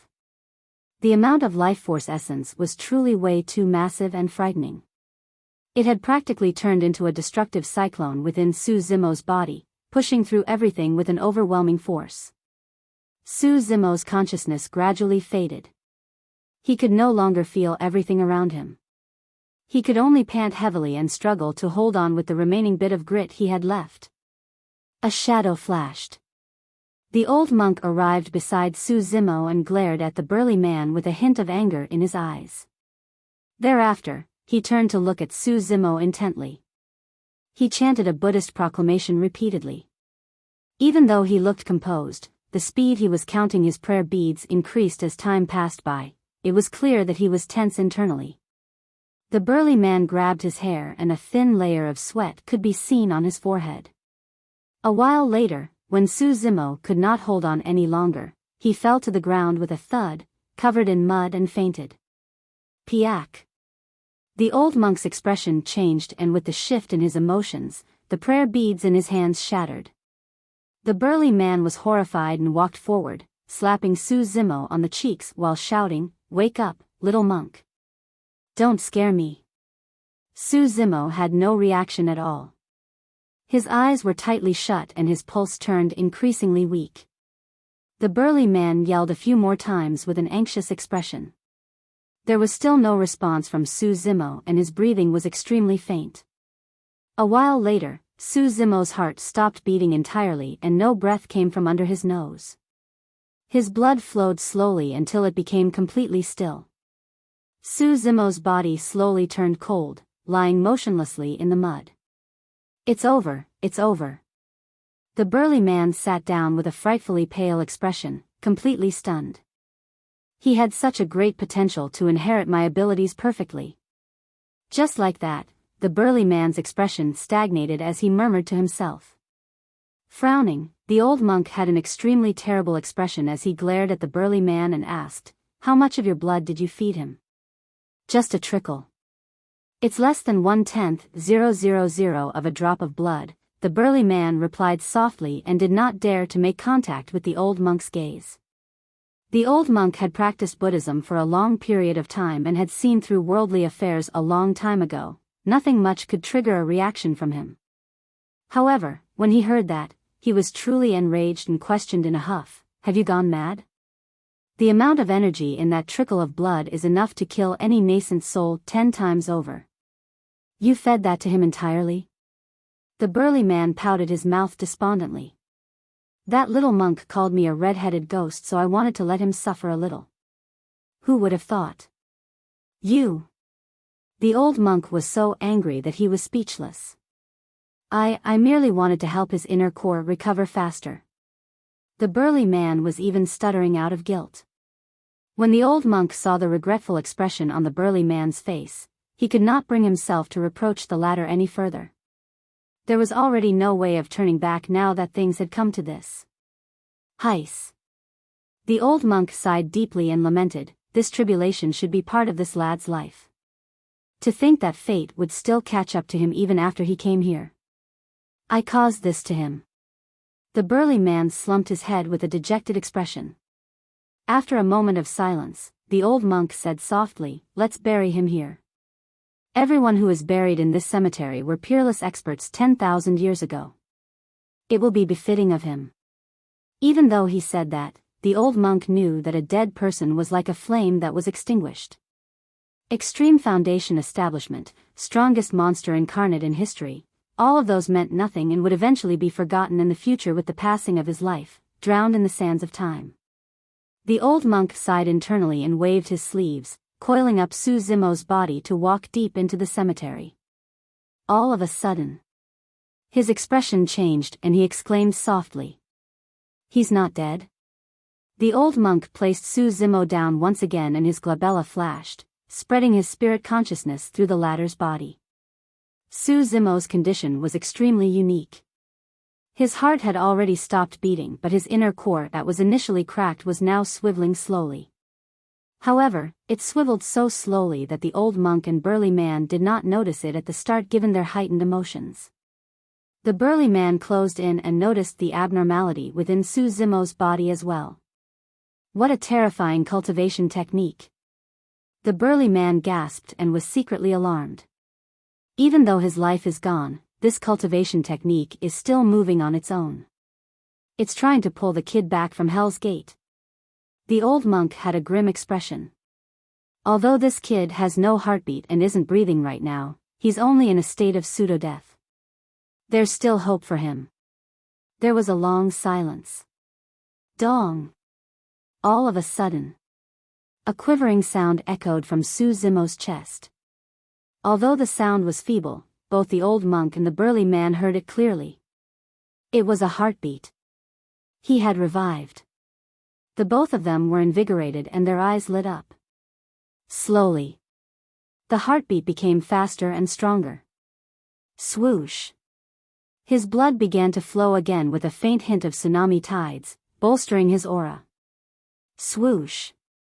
Su Zimo's nose started exhaling an endless amount of demonic chi that was scarlet as blood. It rumbled furiously before condensing into menacing ancient demon kings that appeared one after another in the void. Wild bovine, stone bear, anaconda, sanguine ape, divine steed, hell tiger and wind leopard. The 7 ancient demon kings were lifelike with sharp fangs and claws. Glaring with widened bloodshot eyes and a murderous aura, they were extremely feral. Given their cultivation realms, both the old monk and burly man were barely affected. The next moment, the demonic chi above the 7 demon kings rumbled and a blood-red butterfly faintly appeared. The round moons on both of its wings resembled a pair of cold eyes that were extremely chilling. When the old monk caught sight of that butterfly, his expression changed starkly and he staggered a step in retreat, as though he recalled something. The burly man was even more petrified and knelt on the ground with a thud. Kowtowing with snot and tears streaming down his face, he cried, "Missus, I was wrong. It was an accident."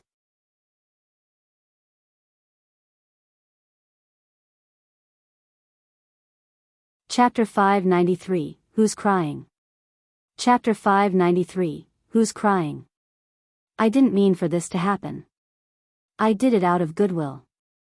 See, isn't that little monk fine now? There's no need for you to come personally for a small matter as such, right? Your cultivation techniques are truly incredible, able to twist heaven and earth and reverse life and death, eh?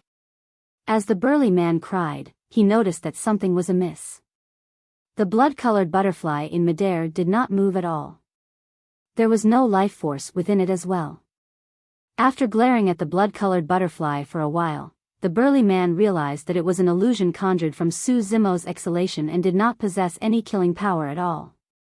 The burly man's expression darkened and he wanted to slap himself. He had lived for countless years and even if he met with the top existence of Tianhuang mainland, he wouldn't show any bit of fear, let alone lose his composure as such. However, that woman who appeared 8 years ago was way too domineering that she left a trauma in his heart.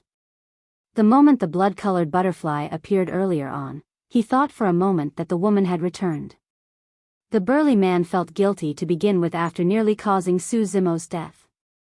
His first reaction when he saw the blood-colored butterfly was that she was here to make him pay for it. Instantly, he was scared out of his wits and lost strength in his knees, kneeling onto the ground with a thud. The old monk was much calmer. The burly man stood up embarrassedly and coughed gently to hide his awkwardness. Thankfully, that little monk was unconscious and did not witness everything. Otherwise, he would have to hide his head in a hole. A mocking look flashed through the old monk's hazy eyes as he said idly, "To think that the great old monk." The burly man interrupted the old monk in a huff before that sentence could be completed. He pointed at the old monk and nearly thrust his finger on the latter's face, snarling with widened eyes, "Shut up." The old monk smirked coldly. He looked at Su Zimo and was comforted with the fact that the latter was already out of danger and his breathing had stabilized. With that, he turned to leave. Halfway through, the old monk suddenly stopped in his tracks and murmured expressionlessly, "Red-headed ghost? That's a good name." The burly man froze for a moment before returning to his senses.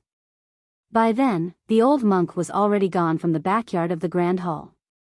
He gripped his fists so tightly that they cracked as he snarled through grit teeth, "Damn it, stupid old monk. Making fun of me instead of spending your time practicing your Buddhism."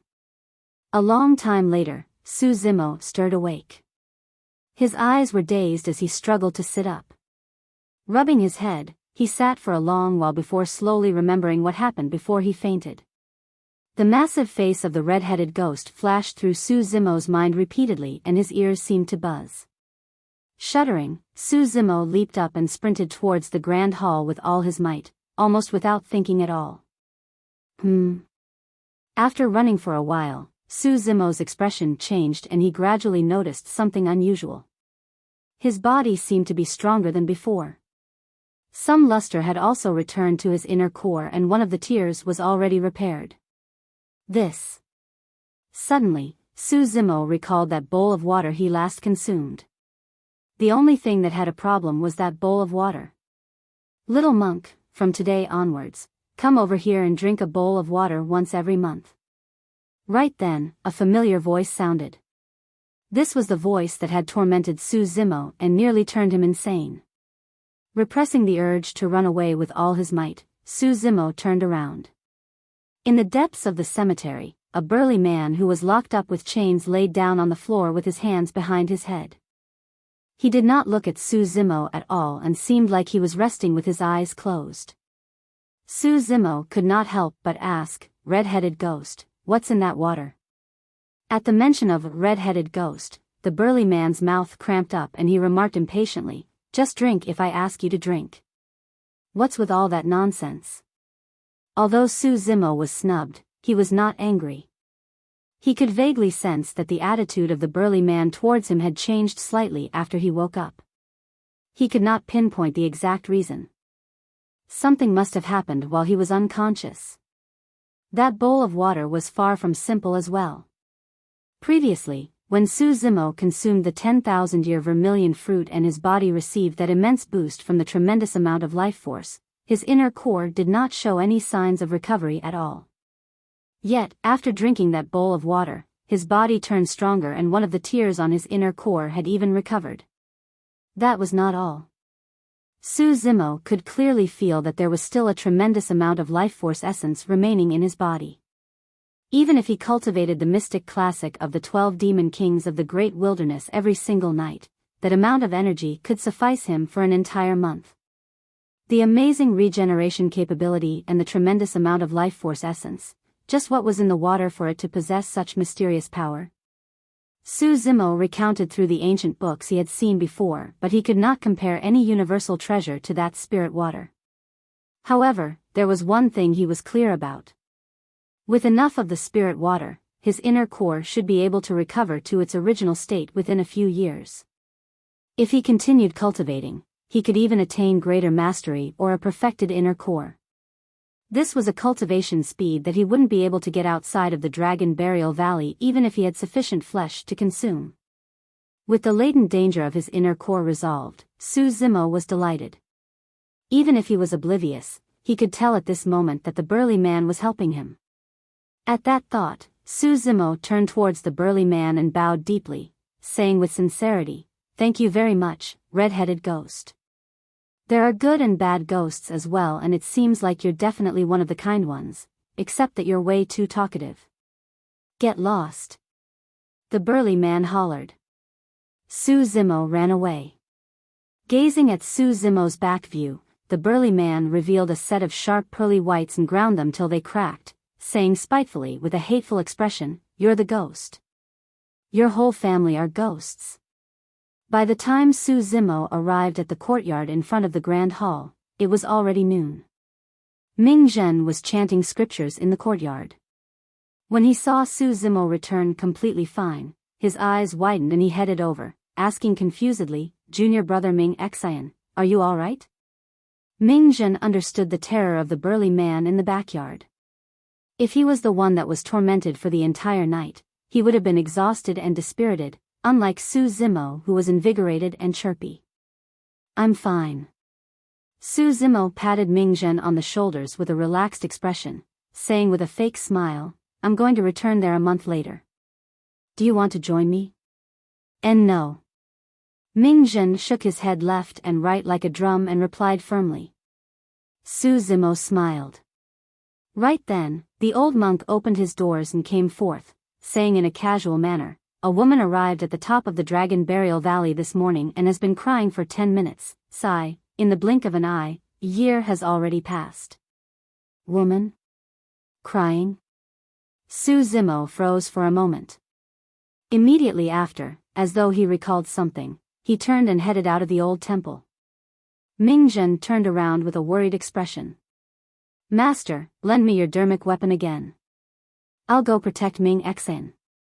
There's no need. The old monk shook his head. Let him go alone. He has the Mingwang prayer beads with him. Those evil ghosts out there won't be able to get close to him.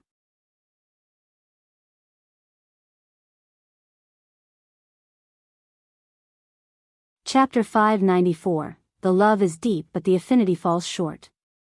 Chapter 594, The Love is Deep but the Affinity Falls Short. Su Zimo pushed the doors open and walked out. For a moment, he forgot that he was outside the old temple and there were malevolent spirits and ghosts. At that moment, the only thing on his mind was the woman who was crying at the top of the Dragon Burial Valley a year after. Who was crying? Who was she crying for? Su Zimo had a vague guess in his mind. The person outside thought that he was already dead. Theoretically speaking, today was his death anniversary.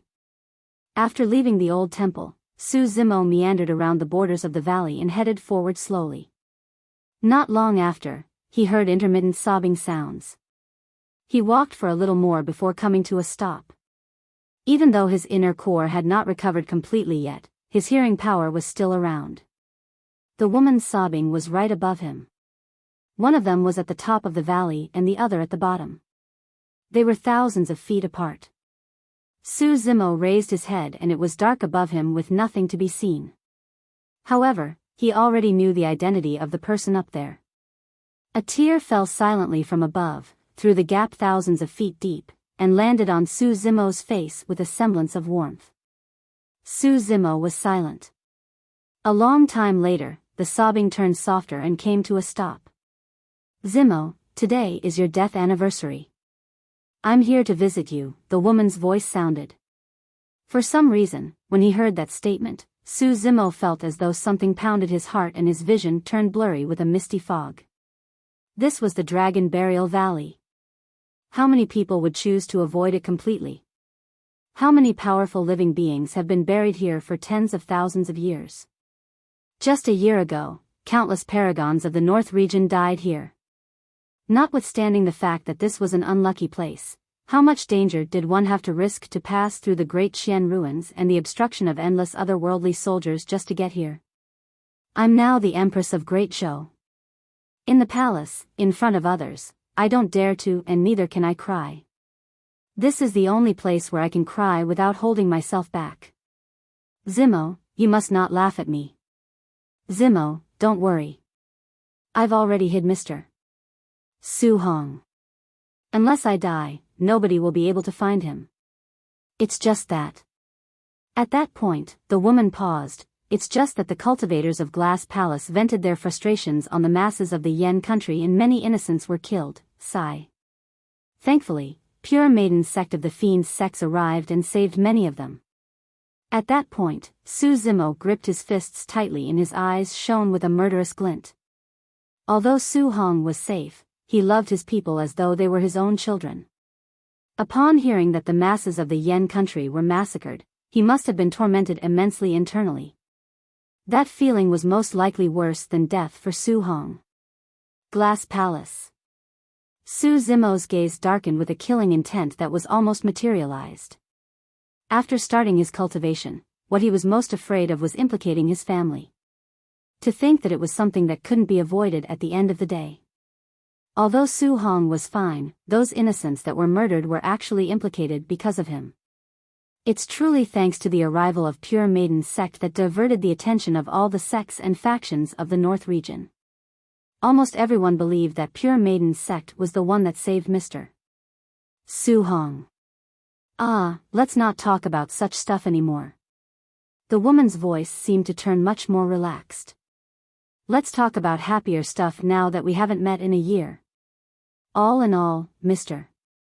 Su is fine, so you don't have to worry about that, Zimo. Ethereal Peak is fine as well, and I've also formed my golden core. The woman spoke to herself at the top of Dragon Burial Valley about everything that happened in the past year. Su Zimo listened quietly and silently, feeling the ice-cold wall in front of him with his palm. It was as though the 100,000 feet distance between him and the woman could be gapped through the wall. It was as though the both of them were inches apart. It was as though he was standing beside the woman, listening to her soft comments. Su Zimo's golden core was already crippled and the tears on his inner core had not recovered fully yet. He could not fly in the sky. He could not soar through this height and meet the woman at the top of the Dragon Burial Valley. Su Zimo lowered his head slightly and his eyes dimmed. Even if he could soar through the air, he might not want to choose to meet the woman. That was because he was Su Zimo. He was the man who had offended Glass Palace and the entire North region. He was a demon that was not accepted in the entire cultivation world. The moment he showed himself in the North region, he would definitely be met with a relentless pursuit. Anyone related to him would be implicated. It was the case for Su Hong, and it was also the case for the citizens of the Yen country. If he chose to leave the Dragon Burial Valley and meet with that woman or return to Ethereal Peak, he would bring about an apocalyptic catastrophe for both her and Ethereal Peak. The moment he stepped out of the Dragon Burial Valley would be the moment he left the North region. The sun rose and set. Unknowingly, the skies darkened and it was already dusk. Su Zimo could clearly sense that the malevolent qi in the surrounding had grown denser. The Mingwang prayer beads on his left wrist glowed with a mysterious luster. Many ghosts and spirits wandered nearby, but none of them dared to advance. If that was the case at the bottom of the valley, it was naturally the same above. A deep look of worry could be seen in Su Zimo's eyes. Right now, he was hoping for the woman to leave the place as quickly as possible. A while later, the skies darkened further and bright stars dotted the firmaments. Finally, the woman said softly, "Zimo, I have to leave now." Su Zimo heaved out a sigh of relief. A moment later, when he saw that there was no more activity up above and wanted to return to the old temple, the woman's voice sounded once more with a hint of sniffing, "Zimo, I miss you." Su Zimo's heart skipped a beat. The sob grew distant, the woman had already left. Su Zimo stood there motionlessly for a long time in silence. After the night passed and day broke out again, he heaved a deep breath and walked back to the old temple. When Mingjun saw Su Zimo enter through the doors with a dejected expression and lost gaze, he was confused but was too awkward to head up and ask about it. He was only in his teens and had spent his life at the bottom of the Dragon Burial Valley, isolated from the outside world. How would he understand something as such? Winter came and summer passed. Spring came and autumn passed. On this day every year, a woman would appear above the Dragon Burial Valley, commenting softly about everything that happened in the past year without stopping. On this day every year, the woman would seem like she had an endless amount of things to talk about. On this day every year, Su Zimo would leave the old temple. He would spend an entire day and night outside. One was at the bottom while the other was at the top of the valley. They were separated thousands of meters apart and could not see the other. On this day every year, when Su Zimo returned from outside, Mingjun could see an indescribable sadness in the depths of Su Zimo's eyes. Finally, one day, after watching Su Zimo return to the old temple and enter the Sutra chamber, Mingjun could not help but run to the old monk. "Master, what's wrong with junior brother? Is there a woman waiting above the Dragon Burial Valley for him? Junior brother's inner core is already mostly recovered and he can now fly through the air." Why doesn't he want to go and meet her? Ming Zhen was filled with curiosity and asked everything at one go. There was a long silence. The old monk did not speak at all. Right as Ming Zhen was about to leave in disappointment, the old monk opened his eyes and sighed gently. The love is deep, but the affinity falls short.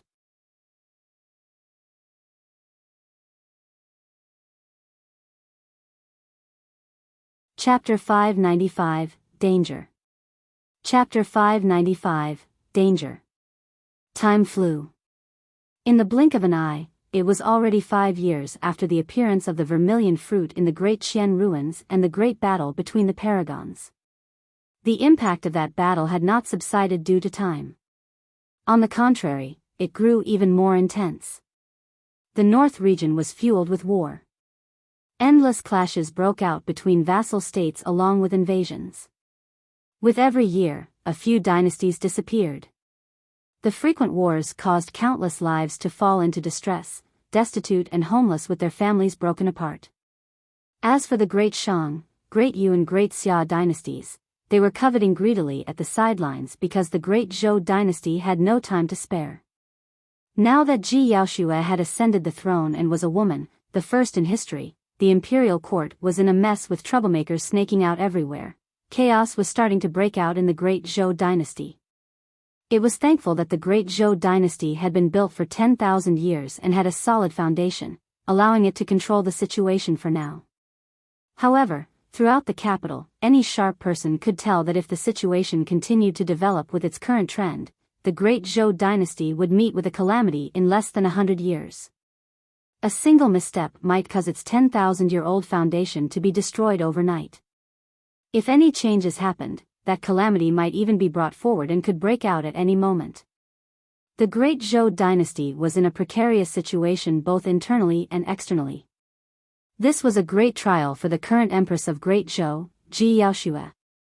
No matter how much the north region was riled up, there was a hidden place in the depths of the Great Qian ruins that was isolated from the external world and its chaos. Bottom of the Dragon Burial Valley. For the past 5 years, 3 monks, 2 young and 1 old, spent their days chanting sutras and paying their respects to Buddha in this unassuming old temple. A little fox stood guard by the side peacefully. The backyard of the grand hall was the only place that had occasional sounds of chains rattling. This morning, an elegant-looking monk walked forth from the sutra chamber. He tidied his attire before opening the gates of the old temple to head out. For the past 5 years, he did the same on this day of every year. The little monk within the old temple was already used to it, merely glancing up once before continuing to read his sutras. Backyard of the grand hall. The old monk had just paid his respects to a friend of the past before turning to look at the burly man who was lying down lazily in the cemetery, looking up at the sun. Suddenly, he said, "Red-headed ghost, that lad's inner core has already recovered, so he doesn't have to come back here anymore. He can now focus on chanting his sutras and paying respects to Buddha wholeheartedly to find a method to recover his golden core." Ah! The burly man was flustered when he heard that and jolted upright. He could not even be bothered about the old monk calling him a red-headed ghost as he yelled, "That won't do. I'm not even taking up his daytime. He can follow you to study all the Buddhism stuff in the daytime, but he has to come here and cultivate at night. Furthermore, he has been comprehending sutras for the past 5 years without any reaction to his dantian. It might not work even if he spends another 5 years. If it was up to me, I'd say that learning from you guys of the Buddhist sects is just a waste of time." The old monk asked indifferently, "Is it not a waste of time for him to drink your blood?" "Of course." The burly man declared proudly, "Apart from the fact that his inner core has recovered entirely after drinking my blood for 5 years, his physique now is even more frightening than it was 5 years ago. He can wallop all the golden cores out there." The old monk sneered coldly. The burly man grumbled, "I don't care, he just has to come over to my side to cultivate every night. It's unknown whether or not his golden core recovers, and even you have no idea about it. You can't waste all his time on that." The old monk frowned and glared at the burly man deeply, asking, "You've got some other motives for being so concerned, right?" "What other motives can I have?" The burly man patted his chest and declared righteously, "That woman was my benefactor back then. I'm not an ingrate who doesn't pay back for what I've received." Pausing for a moment, the burly man rolled his eyes, as though he recalled something, before rubbing his chin with an odd expression. "However, that lad has something in his body that I didn't expect. Now that his inner core has already recovered, I can impart to him something special from tonight onwards." "Heh." "What?" the old monk asked. The burly man chuckled. "Just a little trick that's insignificant." The old monk smiled and turned to leave. He knew the burly man way too well. The more the burly man emphasized on it being a little trick, the more it was far from simple. Bottom of the Dragon Burial Valley. A young monk stood there dressed in gray monk robes. He had elegant features and pushed his palm against the ice-cold wall in front of him, twitching his ears as though he was listening for something. "Zimo, I'm back." "Sight, mister. Sue hasn't been in great shape these few years and his hair has turned white. In part, it's because of your death. At the same time, it's also because of the citizens of Yen country. I've learned a lot from him. He's a truly wise ruler, unfortunately." The woman recounted everything that happened in the past year without any hurry, as though she was chatting with someone. The young monk listened quietly. Every single update on Mr. Sue's health would bring about a look of worry on his face. Every interesting thing would bring forth a smile for him. One was at the bottom and the other was at the top. Although the two of them could not meet, it seemed like there was an invisible thread that connected every bit of joy, sadness, worry and happiness for them. Unknowingly, it was already noon. All of a sudden, a series of gleeful laughs came from above the Dragon Burial Valley. "Ha ha ha ha." A man's voice sounded. "Indeed, it's the Empress of Great Zhou. What a coincidence. I'm Si Junyu of the Great Xia Dynasty. I've wanted to befriend you for the longest time, fellow Taoist Yao Shue." "Oh, right. Jun Hao, who died in your hands in the ancient battlefield, was my elder brother." Si Junyu laughed. "I've got to thank you. Otherwise, with that brother of mine around, I wouldn't have the chance to shine." "Empress, leave first." The strong, firm voice of a man sounded. The young monk frowned slightly at the familiarity of that voice. It seemed to be the guard of the previous emperor of Great Zhou, perfected Lord Mingzhe. The young monk was slightly relieved. Nothing should happen with a nascent soul protecting the woman. "Humph. Run?" Si Junyu sneered, "You guys won't be able to escape today even if you've got wings." Perfected Lord Mingzhe, "It's been a long time." "Mingzhe, you will die today." Immediately, two other voices sounded murderously. Although he was not seeing it personally, the young monk had already guessed vaguely that Si Junyu seemed to have arrived with reinforcements. In fact, he prepared two nascent souls to deal with perfected Lord Mingzhe. True enough. Si Junyu sneered coldly, "Fellow Taoist Yao Shue, you are truly careful to only bring one person with you so as to not attract attention. However, don't forget, this is the Great Xian Ruins, a messy place that isn't part of the territory of Great Zhou. It's impossible for you to hide from avoiding attention completely." "Tisk, tsk, tsk." Si Junyu laughed. "Interesting. To think that the great Empress of Great Zhou would take such a huge risk to come here on this day every single year. Seems like you've got an uncanny relationship with that monster incarnate who died 5 years ago. I heard that the monster incarnate's elder brother went missing. He can't be hidden away by you, right?" "Ha ha ha ha. What do you want?" The woman spoke and interrupted Si Junyu's laughter. Si Junyu retracted his smile and barked coldly. "Of course I want to solidify my ascension to the throne by retrieving your head." Bottom of the Dragon Burial Valley. The young monk's gaze turned cold.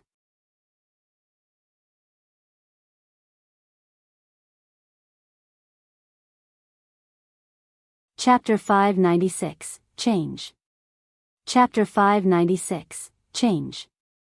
Dragon Burial Valley. Ji Yaoxue and Perfected Lord Ming Zhe stood at the edge and had nowhere to retreat. Perfected Lord Ming Zhe had a grim expression. The two nascent souls that stood in midair had frightening auras and sharp gazes. They were cultivators of heavenly piercing sword sect. The man on the left with a long face was Gu Suchi, and he specialized in using dual swords. The skinny old man on the right was Perfected Lord Tian Chen. He cultivated a supreme sword technique that even dust couldn't penetrate once it was released. Both of them were experts of the North region who were way more famous than he was. If it was a one-on-one fight, Perfected Lord Ming Zhe was confident that he could maneuver his way through. However, if the two of them struck at the same time, he would definitely be defeated. Behind Si Junyu, there were another 20 golden cores. Apart from the top guards of the Great Xia dynasty, there were 10 golden core sword cultivators from Heavenly Piercing Sword sect who were all at late stage or perfected golden core realm. Any few people from the 20 was enough to suppress Ji Yaoxue. It was clear that the other party had planned this for a long time and came prepared, not intending to give them any chance. Perfected Lord Ming Zhe frowned tightly and was anxious internally. Given the circumstances, it was already difficult for him to protect himself, let alone escort Ji Yaoxue out of this place. In the cultivation world, sword cultivators had the greatest killing power. Nobody could guarantee that they would be able to escape unscathed against the attacks of two great sword cultivators. Ji Yaoxue had a calm expression and glared at Si Junyu coldly. There were no signs of weakness or fear in her eyes. Piak. Piak. Piak. Si Junyu clapped and raised his chin, smiling. It's no wonder why you're the empress of a dynasty. To think that you can still maintain your composure even at this moment. I hope that you can remain as calm when you end up in my hands later on. Fufu, I can't wait to get my hands all over you. Clang. Clang. The sound of swords unsheathing echoed. Beside Si Junyu, 5 guards and 5 cultivators of Heavenly Piercing Sword sect moved at the same time and charged towards Ji Yaoxue. The other 10 people guarded Si Junyu. Ji Yaoxue had a cold gaze and circulated her golden core, slapping her storage bag. Swash. 2 flying swords hovered at the front before bursting through the air. My! Si Junyu yelled in fake surprise, 2 supreme-grade flying swords. Impressive, impressive. Herg. The 5 great Xia guards were clad in armor and strode forward with cold expressions. They struck at the same time in unison with a ferocious momentum. Clang. 5 thick sabers collided heavily against the incoming flying sword. Sparks flew everywhere. The 5 sabers were only superior-grade spirit weapons. However, the 5 men had higher cultivation realms than Ji Yaoxue, and furthermore, they were trained in their combo attacks. The slashes of those 5 sabers caused one of the supreme-grade flying swords to be repelled instantly. A look of mockery flashed through one of the Heavenly Piercing Sword sect's cultivators. He struck immediately and twisted his sword, causing sword chi to surge forward and repelled the other flying sword. The difference was too great. In a single round, she had already lost control of both her supreme-grade flying swords. Swoosh, swoosh, swoosh. The other 4 sword chis streaked past Ji Yaoxue. Buzz. The robe she was wearing glowed brightly with 4 spirit patterns in a bedazzling manner, withstanding the killing power of the sword chi. It was the robe that Su Zimo had crafted for her personally back then. Although it could withstand the sharpness of the swords, it could not block out their power completely. Ji Yaoxue grunted dully and her face turned paler. To be fair, if not for the fact that Si Junyu wanted to capture her alive, it would have been too easy for those sword cultivators to kill her. Si Junyu remarked leisurely, Ji Yaoxue, I'd advise you to surrender obediently and spare yourself the pain. Ji Yaoxue clenched her teeth unyieldingly and circulated her golden core wildly as she conjured a hand seal and released a secret skill of the great Zhou dynasty. Emperor Defensive Qi. Ji Yaoxue's spirit energy surged fanatically and gathered at her fingers through specific meridians. Pointing forward gently, spirit energy surged out and formed an arrow rain of sword chi in midair that shot towards the 10 incoming golden cores. The Emperor Defensive Chi was a secret skill of the Great Qian Empire. The Great Zhou dynasty only managed to secure an incomplete section of it. Even so, the might of that secret skill was not to be underestimated, and it consumed an immense amount of spirit energy. Ji Yaoxue had just advanced to Golden Core realm, and the burst of that spirit art depleted her spirit energy almost entirely. Her Golden Core was already throbbing in pain. Clang! Clang! Clang! Clang! Be it the great Xia guards or the sword cultivators of heavenly piercing sword sect, none of them were afraid. Their sabers and swords danced and welcomed the incoming sword chi, dispersing them entirely. Even Emperor Defensive Chi could not stop the advancement of 10 golden cores. Ji Yaoxue grit her teeth with a resolute gaze. The Dragon Burial Valley was right behind her. As the Empress of Great Zhou, she'd rather die than endure humiliation in the hands of Si Junyu. At the most, she would just be crushed. In midair. The outcome of the fight between perfected Lord Ming Zhe and the two sword cultivators was about to be shown. To be precise, it was the death of one party. Perfected Lord Ming Zhe had already used all his strength and released all his trump cards. Even then, he could not withstand the edge of the two sword cultivators and was wounded from head to toe as blood stained his robes. Ugh! Perfected Lord Ming Zhe's gaze dimmed as he sighed internally. It's over, it's over. Even after cultivating for hundreds of years, I can't complete this path. Such is the cultivation world. Seems like the Dragon Burial Valley is truly an unlucky place. Perfected Lord Ming Zhe smiled in self-mockery. Below him, Ji Yaoxue already had nowhere to retreat. Turning around to look at the dark and mysterious Dragon Burial Valley behind her, she had no fear nor sadness in her eyes.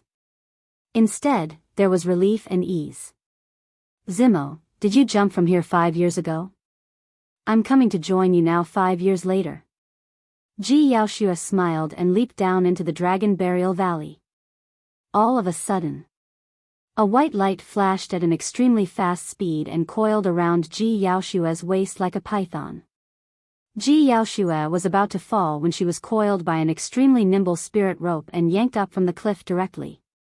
A great Xia guard was on the other end of the spirit rope. Swoosh, swoosh, swoosh.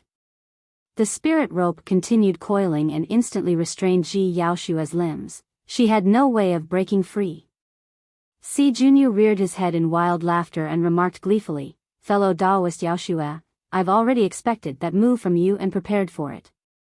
There's no way you're going to have such an easy death." Ji Yaoxue's face turned pale. She was not afraid of death. Rather, she was afraid of the humiliation she would face from Si Junyu. At that time, the entire Great Zhou dynasty would become a joke. "Bring that woman over here." Si Junyu laughed with a sharp glint in his eyes.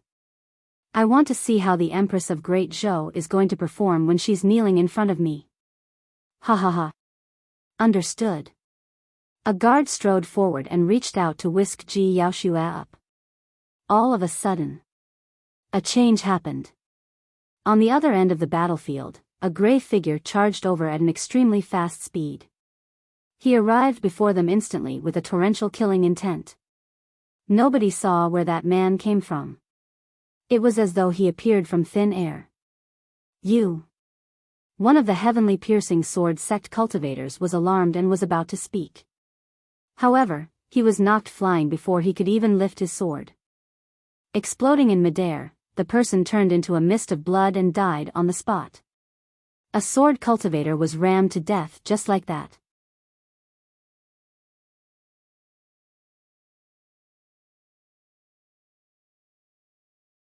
Chapter 597, Massacre. Chapter 597, Massacre.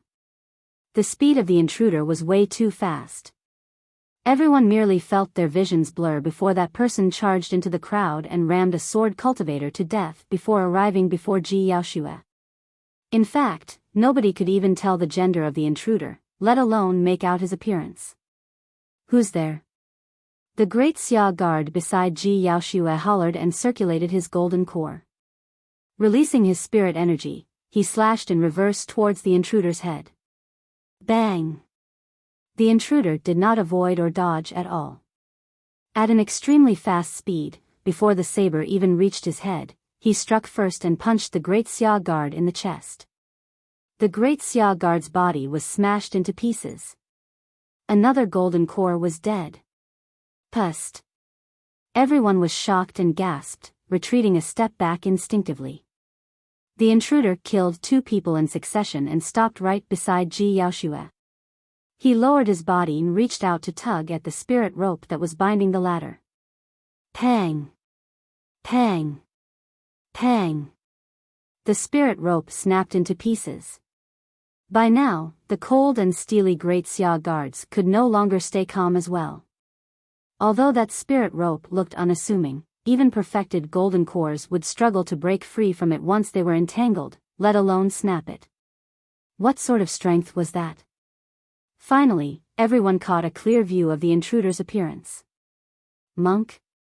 The intruder was a middle-aged monk wearing gray robes that were pale from washing.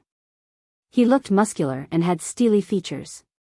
The strangest thing was that there was no spirit energy fluctuation emanating from the person. Even the nascent souls could not see through the person with their spirit consciousnesses, let alone the guards. It was as though the middle-aged monk was shrouded by an invisible barrier that could avoid detection from spirit consciousnesses. Initially, perfected Lord Mingzhe was delighted when he saw someone step in to help. After taking a clear look at that person, disappointment filled his eyes. Although he could not see through the middle-aged monk, he could sense that there was no dermic power from that person. In other words, this middle-aged monk was a golden core at most. Given the current circumstances, even if the person who arrived was the number 1 golden core, it would not change anything. That was because there were still 2 sword cultivators of nascent soul realm. That was the most frightening power that could not be ignored. Gu Suchi and perfected Lord Tian Shen had clearly also deduced the cultivation realm of the middle-aged monk relying on their experience. Perfected Lord Tian Shen sneered, a puny golden core who doesn't know what's good for him. When he heard that, Si Junyu heaved a sigh of relief and calmed down. As long as the person who arrived was only at golden core, there wouldn't be any accidents. Everyone's gaze turned towards the middle-aged monk. It was the same for Ji Yaoshue. She looked at that foreign face with a lost expression. She did not know this person at all. Yet, why would he risk his life to save her? My gratitude, fellow Taoist. Despite her confusion, Ji Yaoshue expressed her thanks. The middle-aged monk nodded expressionlessly. Ji Yaoshue frowned with an odd feeling in her heart. It was indescribable. Where did this wild monk spout out from? How dare you interfere in the affairs of the great Xia dynasty? Si Junyu hollered and interrupted Ji Yaoshue's train of thoughts. The middle-aged monk turned around and swept his gaze across the 3 nascent souls that were fighting in midair dully. When he looked at Si Junyu, who was not far away, his eyes turned murderous and he stomped forward. Boom! The ground quaked. All the golden cores present felt their hearts skip a beat. The middle-aged monk had already disappeared from where he was. Like an ancient ferocious beast, he charged forward with a terrifying might. Everywhere he passed, the ground overturned and mud flew, creating a massive ravine. He was way too savage. His ferocity was suffocating. A great Xia guard reacted slower, and by the time he raised the saber on his back, the middle-aged monk's palm had already descended. Poof! That person's head was shoved right into his chest and his neck snapped. He died on the spot. Another great Xia guard saber descended. The monk did not even bother to look at all and punched against the saber with his bare fist. Die! The great Xia guard hollered with a cruel expression. Snap! There wasn't the sound of a blade cutting into flesh that he expected to hear. There wasn't a flash of blood that he expected to see either. Everyone could clearly tell that the superior grade saber that was crafted from pure gold crystal was shattered by the middle-aged monk's bare hands. Poof! Countless shards scattered and riddled the great Xia guard's body with holes that flowed with blood. That person fell stiffly with widened eyes. Where did this demonic monk come from? From the side, a heavenly piercing sword sect cultivator circulated spirit energy and his sword quivered and buzzed. It emitted 5 spirit lights that was extremely domineering and chilling. It was a perfect grade spirit weapon. Swash! The person's sword trembled. Instantly, 13 sword phantoms appeared in midair. The phantoms danced wildly and it was difficult to distinguish between reality and illusion. The middle-aged monk's gaze shimmered and he reached out, identifying the true body of the sword instantly. Not only that, his fingers seemed like they were metal and forceful, dodging the sharpness of the blade nimbly as they pinned the sword on its blade. All the sword phantoms dispersed. Nothing remained. The sword cultivator's expression changed and he wanted to withdraw his sword by instinct. However, after it was pinned by the middle-aged monk's fingers, the perfect grade sword seemed like it was pinned under a mountain and could not budge at all. Not good. The person sensed danger and realized that something was amiss. He wanted to retreat but it was too late. The middle-aged monk shifted agilely and pushed the blade that he was holding gently forward. The entire process was fluid as water without any pauses at all. The blade swiped past the person's throat. It was extremely simple but it was enough to take the person's life. Shing! A blood mist spewed out. The sword cultivator clutched at the wound on his throat frantically but he could not stop the blood flow as his gaze dimmed swiftly. Another 3 golden cores were dead. The entire process seemed very slow upon narration but in fact, it occurred in the split of a moment. The middle-aged monk did not pause at all and in the blink of an eye, he had already arrived before Si Junyu, leaving 5 golden cores in his wake. Si Junyu was panicked. He had never seen such methods before. His guards, and even the sword cultivators of heavenly piercing sword sect, could not even withstand a single move against the middle-aged monk, as though they were pieces of paper in his path. The middle-aged monk was ruthless and every single attack from him was a killing blow. He gave no chances at all. Kill him for me. Si Junyu howled. There were 5 more great Xia guards and 5 sword cultivators from heavenly piercing sword sect in front of him. To Si Junyu, as long as the 10 golden cores could hold back the middle-aged monk, the latter would definitely die once the 2 nascent souls in the air killed perfected Lord Mingzhe and returned. Kill! The 5 great Xia guards roared and struck at the same time. Boom! The eyes of one of heavenly piercing sword sect sword cultivators lit up and he produced an extremely frightening aura. Without even testing the waters, he released his golden core phenomenon.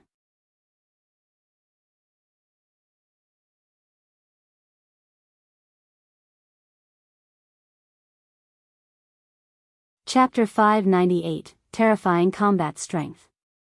Chapter 598, Terrifying Combat Strength. Heavenly piercing 7 swords. The man hollered and the sword chi within his body rumbled. His golden core circulated wildly as spirit energy howled. 7 gigantic swords appeared hovering in the air behind him, so sharp that they threatened to rip the heavens into pieces. Heavenly piercing 7 swords. Rank 78 of the previous phenomenon ranking. This sword cultivator had clearly gained the true legacy of heavenly piercing sword sect. Furthermore, he must have had an extremely deep level of comprehension to be able to cultivate this golden core phenomenon of the sect. Golden core phenomenons were the most terrifying attacks of golden cores. The golden core phenomenons of sword cultivators were even more lethal. The middle-aged monk had just advanced when the 5 great Xia guards released a combo technique in unison with a tacit understanding.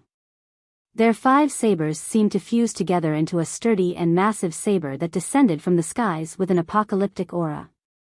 Additionally, 4 swords that shimmered with a chilling light shot over from 4 different angles. Before they arrived, the swords were already letting off an unsettling aura. The most terrifying attack was the golden core phenomenon that was just released, heavenly piercing 7 swords. Kill him. Kill him. Si Junyu howled with a maniacal look. The middle-aged monk was expressionless against the incoming attacks. His eyes lit up as he opened his mouth, releasing a deafening sound of Sanskrit. That syllable was extremely odd and was definitely not a normal word from Tianhuang mainland. It possessed a noble might when it was spoken by the middle-aged monk. Even though there was no spirit energy fluctuation from the body of the middle-aged monk, the Sanskrit reverberated through the world continuously as though it could tunnel through any obstacle straight into one's heart. That Sanskrit was a burst that relied merely on the power of his organs, throat and tongue. Sound's secret skill? The three nascent souls in midair were slightly surprised. Sound's secret skills were the rarest secret techniques in the cultivation world and were extremely difficult to cultivate. Only certain super sects and top factions have them. That daming mantra was a renowned secret skill of the daming monastery that had been lost for 10,000 years. The lifespans of nascent souls were merely a few thousand years old. Naturally, none of the three nascent souls knew of the origin of that secret skill. On the battlefield, the 10 golden cores that were fighting were caught unprepared and shuddered. The 5 sabers of the great Xia guards and 4 swords of the sword cultivators paused briefly as well. For ordinary cultivators, that delay might not have seemed like anything much. However, in the eyes of the middle-aged monk, it was a massive opening. A single delay meant that there was a break in their strength. The middle-aged monk did not dodge or avoid. Instead, he took the first move and swung his arm like a thick iron whip against the 5 sabers. Crack! Crack! Crack! All the sabers shattered. The 5 great Xia guards were shocked. Right as they were about to retreat, they discovered that the middle-aged monk did not continue to chase them. He had turned towards the 4 sword cultivators from Heavenly Piercing Sword sect. Before the 5 of them could react, another sound of Sanskrit boomed in their ears. It was truly an explosion. It was as though thunder had just sounded in their ears. Ma! All 5 of them widened their eyes, which instantly turned bloodshot as they froze on the spot. It was as though a gigantic hammer had thumped them at the back of the head, causing them to lose consciousness for a moment. The 4 sword cultivators of Heavenly Piercing Sword sect had initially recovered and were about to continue attacking when they heard the second Sanskrit word. All 4 of them revealed pained expressions and winced badly. They could not even maintain their grip on the swords in their hands, let alone continue to attack. The middle-aged monk charged into the 4 of them with a cold gaze. Instantly, he threw out 4 punches in succession and ruptured all of their heads. In the end, the remaining sword cultivator could not manage to attack as well. It wasn't because he didn't want to, it was because he couldn't. The 2 Sanskrit words caused him to freeze up and the 7 swords behind him swayed before they even materialized fully, showing signs of dispersing. How could that person attack to deal with the middle-aged monk when he could not even defend? Within a split second, 4 of his fellow sect mates were dead. And at that very moment, the middle-aged monk had already arrived before him. The next moment, his pupils constricted violently. He could see the middle-aged monk opening his mouth once more. Ni. The 3rd Sanskrit word had descended. The first people affected were the 5 great Xia guards that were rooted on the spot. Grisly fresh blood was already streaming down their eyes, ears, mouth, and nose due to the blow from the 3 consecutive Sanskrit sounds. They were bleeding from all orifices. It seemed like the 5 of them did not have any injuries on their bodies. However, their brains were already smashed from the vibrations. All 5 of them fell stiffly with dim gazes. The middle-aged monk had not laid his hands on them up till the very end. They were shocked to death by the 3 Sanskrit sounds. As for the remaining sword cultivator, his face was pale as a sheet and his eyes were filled with fear. His golden core phenomenon was already trembling against the impact of the 3 Sanskrit sounds and could disperse at any moment. He had cultivated for more than 200 years, been through endless battles and could also be considered as a genius of Heavenly Piercing Sword sect. However, he had never seen anyone fight in such a manner. There was no spirit energy in the other person's body. Yet, his power of phenomenon was shaken just by the other person's voice. In other words, if not for the protection of his golden core phenomenon, he would have been seriously injured against the impact of the 3 Sanskrit sounds even if he wasn't dead. The next moment, the middle-aged monk closed in and opened his mouth once again. Pa. The 4th Sanskrit sound. The instant the 4th Sanskrit sound descended, the middle-aged monk suddenly struck as well and punched the golden core phenomenon directly. Snap. All 7 swords were completely snapped. The remaining golden cores felt grimaced at the sight of that in shock. None of them had ever witnessed such power before. Golden core phenomenons were the strongest methods available for golden cores. Even top-tier spirit arts might not be able to go against them. But now, everyone was witnessing someone go against a golden core phenomenon head-on with his body alone. The scariest thing was that heavenly piercing sword Sek's heavenly piercing 7 swords could not even withstand a single blow from the person's Sanskrit sounds and punch. Poof!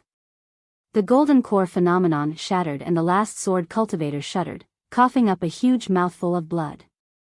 The middle-aged monk did not give him any chance at all and strode forward, tapping him on the throat gently with a finger. Snap! The person's throat snapped and he died on the spot. Si Junyu was completely scared out of his wits. He had truly not expected that 10 golden cores, including an expert who cultivated a golden core phenomenon, could not stop the middle-aged monk for a single second.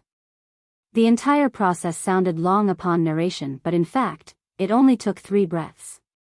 Before Si Junyu could react, the middle-aged monk had already arrived before him.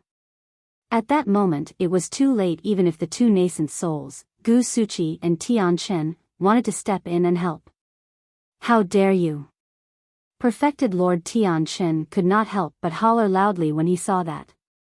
Monk, if you dare to kill him, you will definitely die today. Gu Suchi said coldly.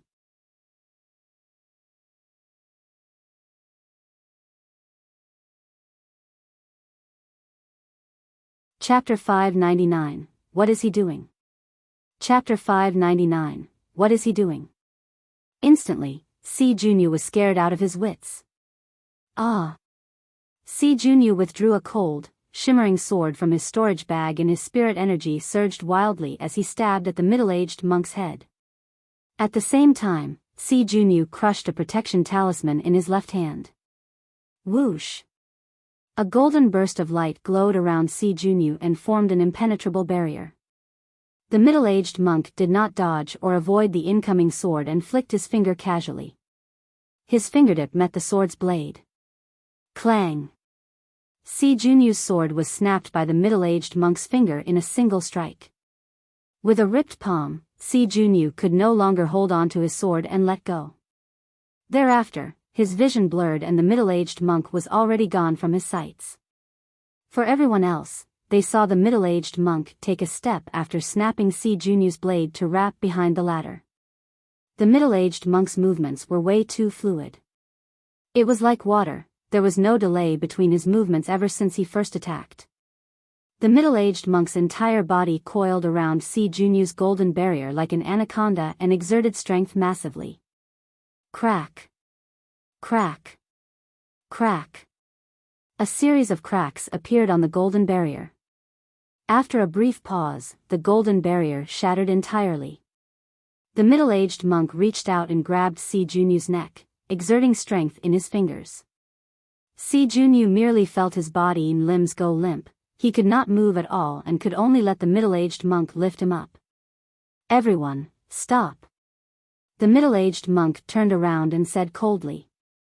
The 2 great Xia guards and 3 heavenly piercing sword sect sword cultivators that were chasing after him stopped hurriedly with a deep look of fear in their eyes. This middle-aged monk was way too brutal. Ever since he started attacking, any golden core who stood in his path died, nobody was spared. Rather than a benevolent monk, he was more like a demon with a murderous nature. In the blink of an eye, Si Junyu wound up in the hands of the middle-aged monk and Gu Suchi and perfected Lord Tian Chen could not help but stop their attacks on perfected Lord Mingzhe.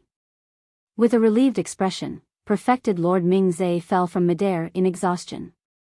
Fortunately, Ji Yaoshue rushed forward and supported him. Instantly, the situation became special. On the side of the great Xia dynasty, there were 5 golden cores and 2 nascent souls with frightening strength remaining. On the side of the great Zhou dynasty, Ji Yaoshue's spirit energy was already drained after releasing Emperor defensive Qi and did not have much combat strength left. As for perfected Lord Mingzhe, he was filled with injuries all over and could not fight any longer. On the surface, it seemed like the great Zhou dynasty was completely disadvantaged. However, the issue now was that Si Junyu had fallen in the hands of the middle-aged monk. Suddenly, perfected Lord Mingzhe and everyone else understood the middle-aged monk's intentions. In a head-on confrontation, he was definitely not a match for the 2 nascent soul sword cultivators. The only way to break out of the situation and survive was to use all his might to capture Si Junyu alive, thereby gaining the upper hand. What an impressive monk! Perfected Lord Mingzhe thought to himself. The fact that this middle-aged monk was able to discover the method of breaking out of the situation within such a short period of time was proof of his understanding of the circumstances and the sharpness of his mind. In reality, even at that moment, perfected Lord Mingzhe had yet to realize the middle-aged monk's true intentions. By the time he realized, what he felt was not just shock, it was fear. It was an act that required an extreme amount of guts. Ji Yaoshua supported perfected Lord Mingzhe and gazed at the middle-aged monk not far away with a slightly raised brow. For some reason, she felt that there was something odd about this. If that middle-aged monk was only at Golden Core Realm and they did not know one another, why would he want to undertake such a huge risk just to save her? Saving her was one thing, but the way he murdered them so decisively seemed like he was doing it out of rage. She was the target of Si Junyu and the others. If so, where did the rage of the middle-aged monk stem from? Could there be a deep feud between this man and the great Xia dynasty and he merely attacked after bumping into them by coincidence? Ji Yaoshue could not figure it out. Gu Suchi and perfected Lord Tian Chen glared at the middle-aged monk coldly from midair, as though they wanted to make out something from the middle-aged monk's face. He was expressionless without any fear in his eyes. Gu Suchi narrowed his eyes and said coolly, "The Buddhist sects believe that the Bodhisattva is compassionate for living beings. Monk, you are way too murderous for someone of the Buddhist sects. The Buddhist sects also believe that the Vajra's rage is required to subdue evil." The middle-aged monk's gaze blazed and he was truly like a descended Vajra that was unavoidable. Humph. Perfected Lord Tian Chen scoffed with a chilling killing intent. "Monk, if you dare lay harm on him, I'll tear you into pieces and burn your bones into ashes." The middle-aged monk was unmoved by the nascent soul's threat and even exerted more strength in his fingers. Si Junyu's expression turned purplish but he could not say a single word at all. Suddenly, Gu Suchi's gaze flashed and he asked, "Nothing will come out of this stalemate anyways. How about we strike a deal?" "Oh." The middle-aged monk raised his brows slightly. Gu Suchi said darkly, "If you let him off, we'll leave right away." The middle-aged monk pondered for a moment before asking, "How do I know you won't renege on your words?" Perfected Lord Tian Chen and Gu Suchi exchanged glances and their eyes flashed with a sly intent as they gained a tacit understanding. "Both of us are nascent souls and we value our reputation. There's no way we will go back on anything we say." When he heard that, perfected Lord Mingzhe's heart skipped a beat. In the cruel cultivation world, nobody's promise could be taken at face value unless they were from completely trusted people. Furthermore, even if the two of them reneged on their words and killed them, word of this would never spread and there would naturally be no impact on their reputations as well. Initially, perfected Lord Mingzhe thought that the middle-aged monk would be able to see through the dangers given his intellect. However, he did not expect the middle-aged monk to be moved. "For real?" The middle-aged monk raised his brow slightly before asking the two nascent souls once more. "Our word is gold." Gu Suchi repressed the joy in his heart and replied with conviction without letting anything slip. In his opinion, even though this middle-aged monk may be strong and sharp, he might have way too little experience in the cultivation world after chanting sutras in seclusion for the most part of his life. As long as they saved Si Junyu, this middle-aged monk would definitely be dead. Don't. Perfected Lord Mingzhe was flustered. Right as he was about to speak, the middle-aged monk nodded. All right, I'll trust you guys. With that said, he lifted Si Junyu and walked towards the two nascent souls. Instantly, Perfected Lord Mingzhe was devastated. He had already noticed that Gu Suchi and Perfected Lord Tian Chen could barely contain their delight and killing intents in the depths of their eyes. Their gazes were burning, as though their bloodied mouths were already wide open, waiting for this gullible and ignorant monk to deliver himself to them. Suddenly, a thought struck Ji Yaoshue and she whispered, if he wants to release the hostage, why does he have to walk towards the two nascent souls? Perfected Lord Mingzhe was stunned. That's right. He could just release the hostage instantly, why walk over towards the two nascent souls? What is he trying to do? Perfected Lord Mingzhe's eyes flashed with confusion. Could it be?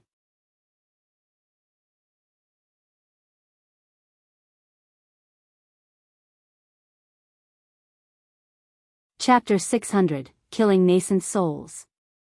Chapter 600, Killing Nascent Souls. The middle-aged monk lifted Si Junyu and advanced closer towards Gu Suchi and Perfected Lord Tian Chen. In the blink of an eye, they were less than 10 feet away. Compared to the joyful gazes of Gu Suchi and Perfected Lord Tian Chen, the middle-aged monk seemed calm and his eyes were deep and emotionless. When he arrived, the middle-aged monk tossed Si Junyu towards Perfected Lord Tian Chen in a seemingly casual manner. Perfected Lord Tian Chen's eyes lit up as he reached out to receive. On the other side, Gu Suchi burst out in laughter. Ha! All of a sudden, Gu Suchi's laughter came to a stop. From the corner of his eyes, he spotted a figure dart over from behind Si Junyu to charge over. His eyes shone with a ferocious glint like an ancient demon that was about to devour humans. Pust! Gu Suchi gasped. That middle-aged monk actually harbored killing intents towards a nascent soul. How could he? How could a golden cord dare lay his hands on a nascent soul? Die! The middle-aged monk roared with a thunder-like voice and let off an asphyxiating killing intent. He reached out with his muscular palm that blanketed the skies and stirred the clouds. Gu Suchi merely felt his vision darken with a massive shadow above his head, as though dark clouds were covering him. You have a death wish. Gripping his sword in reverse, Gu Suchi slashed across fiercely. The two of them were way too close. Before the sword technique was fully released, Su Zimo had already gripped Gu Suchi first with his left hand. At this point, it did not matter any longer how amazing the sword technique was. At this distance, melee combat strength and the power of one's body was what mattered. Gu Suchi's expression changed starkly and there was finally a hint of panic in his eyes. His wrist was locked by the middle-aged monk and he could not break free at all. At that moment, he had finally realized how frightening the physique of the middle-aged monk was. The middle-aged monk's melee combat strength was enough to threaten his life. Gu Suchi was a nascent soul. In a normal exchange, he could utilize dermic power with his spirit consciousness and would not allow the middle-aged monk a chance to get close. Now that he was closed in by the middle-aged monk, it was akin to him being closed in by a pure-blooded ferocious beast. Any single misstep would cause him to die on the spot. Most cultivators were weak physically and could not compare to demons at all. That was the reason why cultivators would always make use of means such as spirit arts, dermic arts, and spirit weapons to keep their distance and not allow demon beasts to close it. They would be in danger once they were closed in by the demon beasts. Perfected Lord Tian Chen had just caught Si Junyu who was tossed over and could not help at all. At that moment, Gu Suchi could only rely on himself. The precision of the middle-aged monk's attacks was way too perfect. This was a situation that could not have happened if he was faster or slower by a single second. Snap! The middle-aged monk did not give Gu Suchi any time to react and snapped his wrist instantly. Ah! Gu Suchi howled in pain and was drenched in cold sweat. Swoosh! At the same time, the middle-aged monk's heavenly encompassing palm descended with an intimidating aura. Gu Suchi's wrist was snapped and he was momentarily stunned. By the time he returned to his senses, the middle-aged monk's palm was already descending from above his head. In his hurry, he could only raise his arms to block. Crack. Crack. Crack. That short collision caused Gu Suchi's arm to be snapped instantly against the pressure of the middle-aged monk's palm. The palm continued descending and landed fiercely on top of Gu Suchi's head. Bang! Brain juice was splattered. Gu Suchi's eyes widened and his face was torn apart like a spiderweb. His head was ruptured by a single slap from the middle-aged monk. This essence spirit dispersed and he could not have been more dead. A nascent soul was dead. Even Gu Suchi, who was right smack in the battle, could not react to it, let alone everyone else who was watching in shock. Be it Ji Yaoshua or Si Junyu's faction, neither side expected such a change in the battlefield where a nascent soul was dead in less than a second. The most frightening thing was that the massacre was not over. Demon monk, how dare you! Perfected Lord Tian Shen had just placed Si Junyu down when he caught sight of that. Instantly, he was triggered and enraged. Why wouldn't I dare to? The middle-aged monk did not pause in his movements at all after killing Gu Suchi. With a single stride, he had already arrived before Perfected Lord Tian Shen, yelling, "You're the one that's going to die." Perfected Lord Ming Zhe shuddered at that statement. In other words, what the middle-aged monk meant was that he had already planned on killing the two nascent souls right from the beginning. The reason why the monk held Si Junyu hostage was not because he needed a chip in negotiation. He had already planned for this moment when he captured Si Junyu alive. Right from the beginning, he had not intended to let the two nascent souls off at all. This man truly had tremendous guts. On the battlefield, Perfected Lord Tian Shen twisted his sword and aimed it at the middle-aged monk's heart, thrusting fiercely as he barked, "You don't know your limits." The sword beam was cold and sharp, as if it could destroy everything. That was a dermic weapon of nascent souls.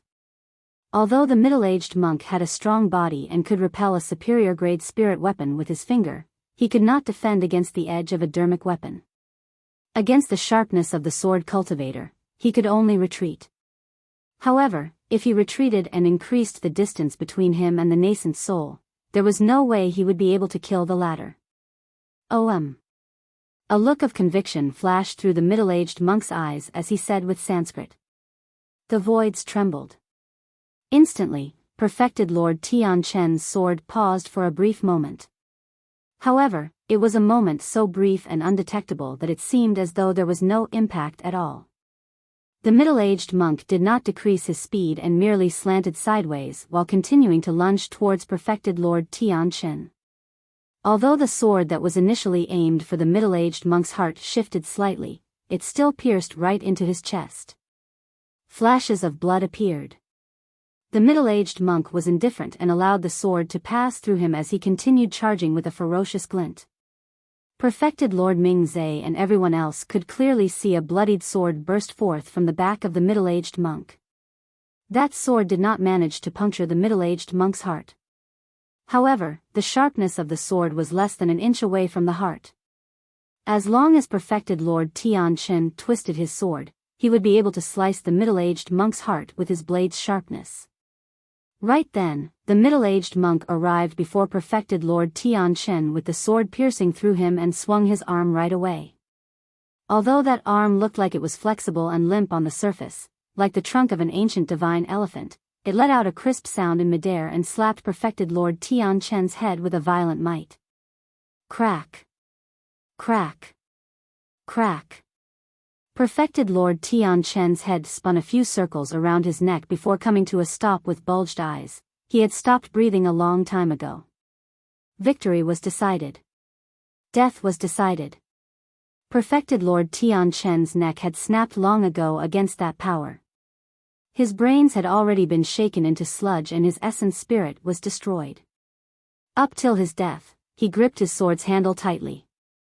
However, he was still that bit slower and did not manage to cut the middle-aged monk's heart.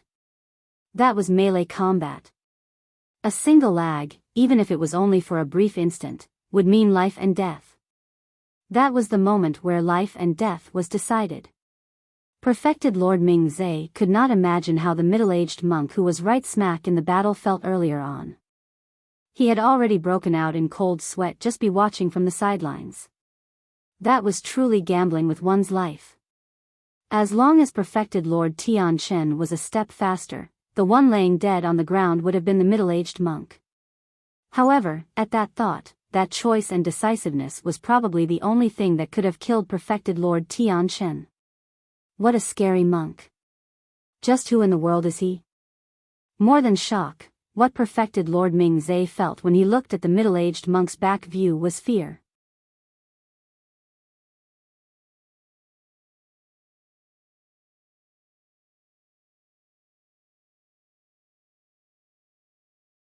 Chapter 601, Meeting. Chapter 601, Meeting. The middle-aged monk was not an outsider, he was Su Zimo after changing his appearance. At that moment, he could not appear with his true self. If anyone knew that he was not dead and had even stepped in to save the Empress of Great Zhou, the Great Zhou dynasty would definitely be in peril. The old temple at the bottom of Dragon Burial Valley would not be hidden for much longer either. Furthermore, in the depths of Su Zimo's heart, he did not dare to face Ji Yaoxue. That feeling had turned increasingly so after 5 years. It was an indescribable feeling that was conflicted. In the past 5 years, Su Zimo was isolated from the outside world in the old temple at the bottom of the Dragon Burial Valley. Away from secular affairs, there was no killing or fighting as he spent his days chanting sutras and paying respects to Buddha with a peaceful heart. However, he felt nervous the moment he heard Ji Yaoxue in danger. His peace for the past 5 years was broken instantly and he found himself surging with an uncontrollable killing intent. Therefore, right from the moment he appeared, he had no intention of letting anyone off alive and had a decisive killing intent. Even perfected Lord Mingzhe felt fear because of him. The entire process of him killing 2 great nascent souls took less than 3 breaths. Although it seemed like it was momentary and simple, he was the only one who knew best about the dangers involved. He was truly fighting with his life. A single mistake would cause him to die on the spot. In terms of actual strength, Su Zimo was definitely not a match for the nascent souls. The only thing he had stronger than Gu Suqi and Tianchen was his body. Daiyu once said that demonic cultivators have the easiest time killing opponents above their levels. As long as he could engage in melee combat, he had a shot at victory. The reason why he agreed to let Si Junyu off was so that he could numb Gu Suqi and Tianchen, lowering their guards. The reason why the 2 nascent souls were unguarded wasn't because they lacked experience, they truly hadn't expected that a golden core would attempt to kill nascent souls. That was equivalent to a mortal plotting to kill an immortal. Su Zimo gripped the sword's handle and pulled the blade out slowly from his chest. The sharp blade ground against his bones and flesh with a jarring noise. Su Zimo was expressionless. A stream of blood spewed out. As though he had no sense of pain, Su Zimo did not even bother to look as he flung his arm behind him. Poof! A sword cultivator of heavenly piercing sword sect was stabbed through the heart and died on the spot. The remaining 4 people finally broke out of their stupor and were scared out of their wits. They exclaimed and scurried into the distance without turning back. Clutching his chest with his left hand, Su Zimo had a cold gaze and stomped on his feet. The ground quaked and he bolted forward like an arrow. It was too fast. Bang! A great Xia guard had barely run a few steps before Su Zimo caught up to him. He was slapped to death with a single palm strike without any way of retaliating. The remaining 3 golden cores did not manage to escape far either before they were murdered by Su Zimo one after another. Si Junyu stood on the spot motionlessly. He could tell clearly that given his strength, he wouldn't be able to escape from the middle-aged monk's pursuit even if he wanted to.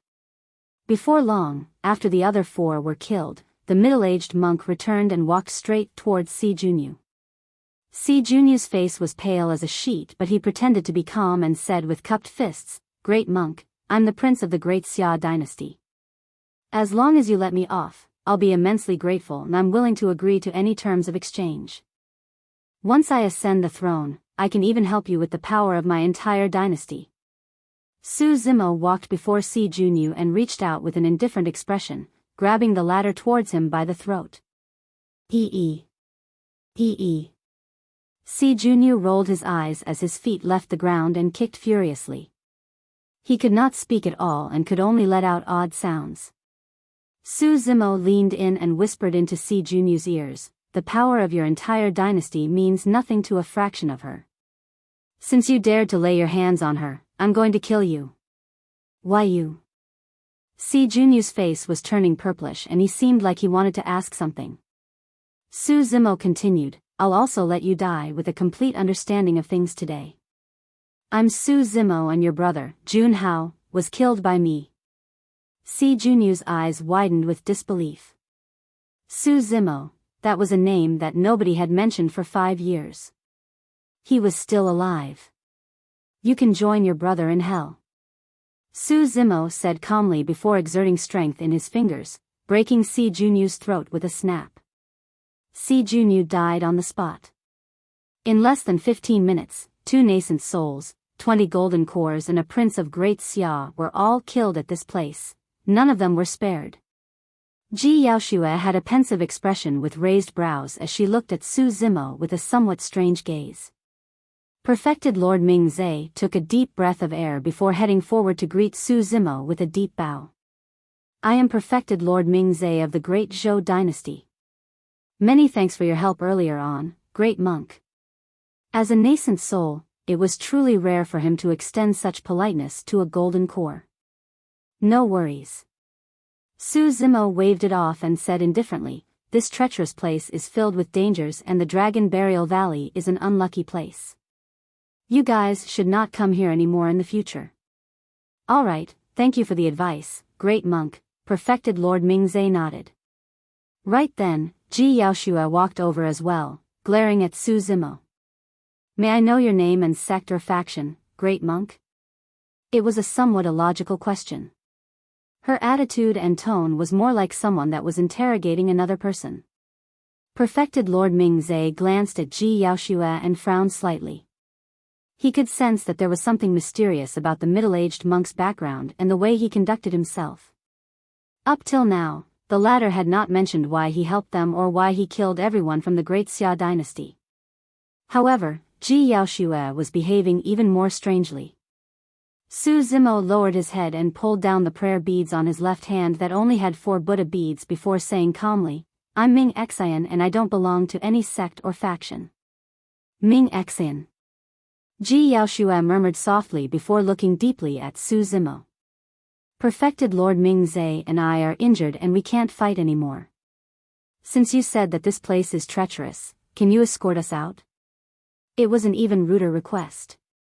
Perfected Lord Mingzhe was about to speak when the middle-aged monk nodded after a moment of silence. "All right."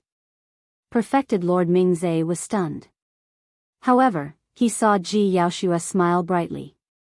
"Thank you, Great Monk." For the past 5 years, Perfected Lord Mingzhe had been by Ji Yaoshue's side, ensuring her safety. Ever since the death of the strongest monster incarnate in history 5 years ago, he had not seen such a smile appear on Ji Yaoshue's face. It was dazzling, like the rainbow after a downpour. It was as though every single bit of sadness that this woman kept in her heart for the past 5 years had vanished at this moment. As Su Zimo looked at Ji Yaoshue's smile, a phrase appeared in his mind. "A smile that resembles a flower's blossom." However, there was no flower in this world that could compare to the smile of the woman before him. Avoiding his gaze, Su Zimo counted his prayer beads at an even faster speed. He lowered his head and took the front, saying softly, "Let's go." Perfected Lord Mingzhe and confused and followed instinctively. Ji Yaoshue pursed her lips with a slight hint of dejection in her eyes. However, she smiled again soon after. No matter what, today was a day worth being happy about.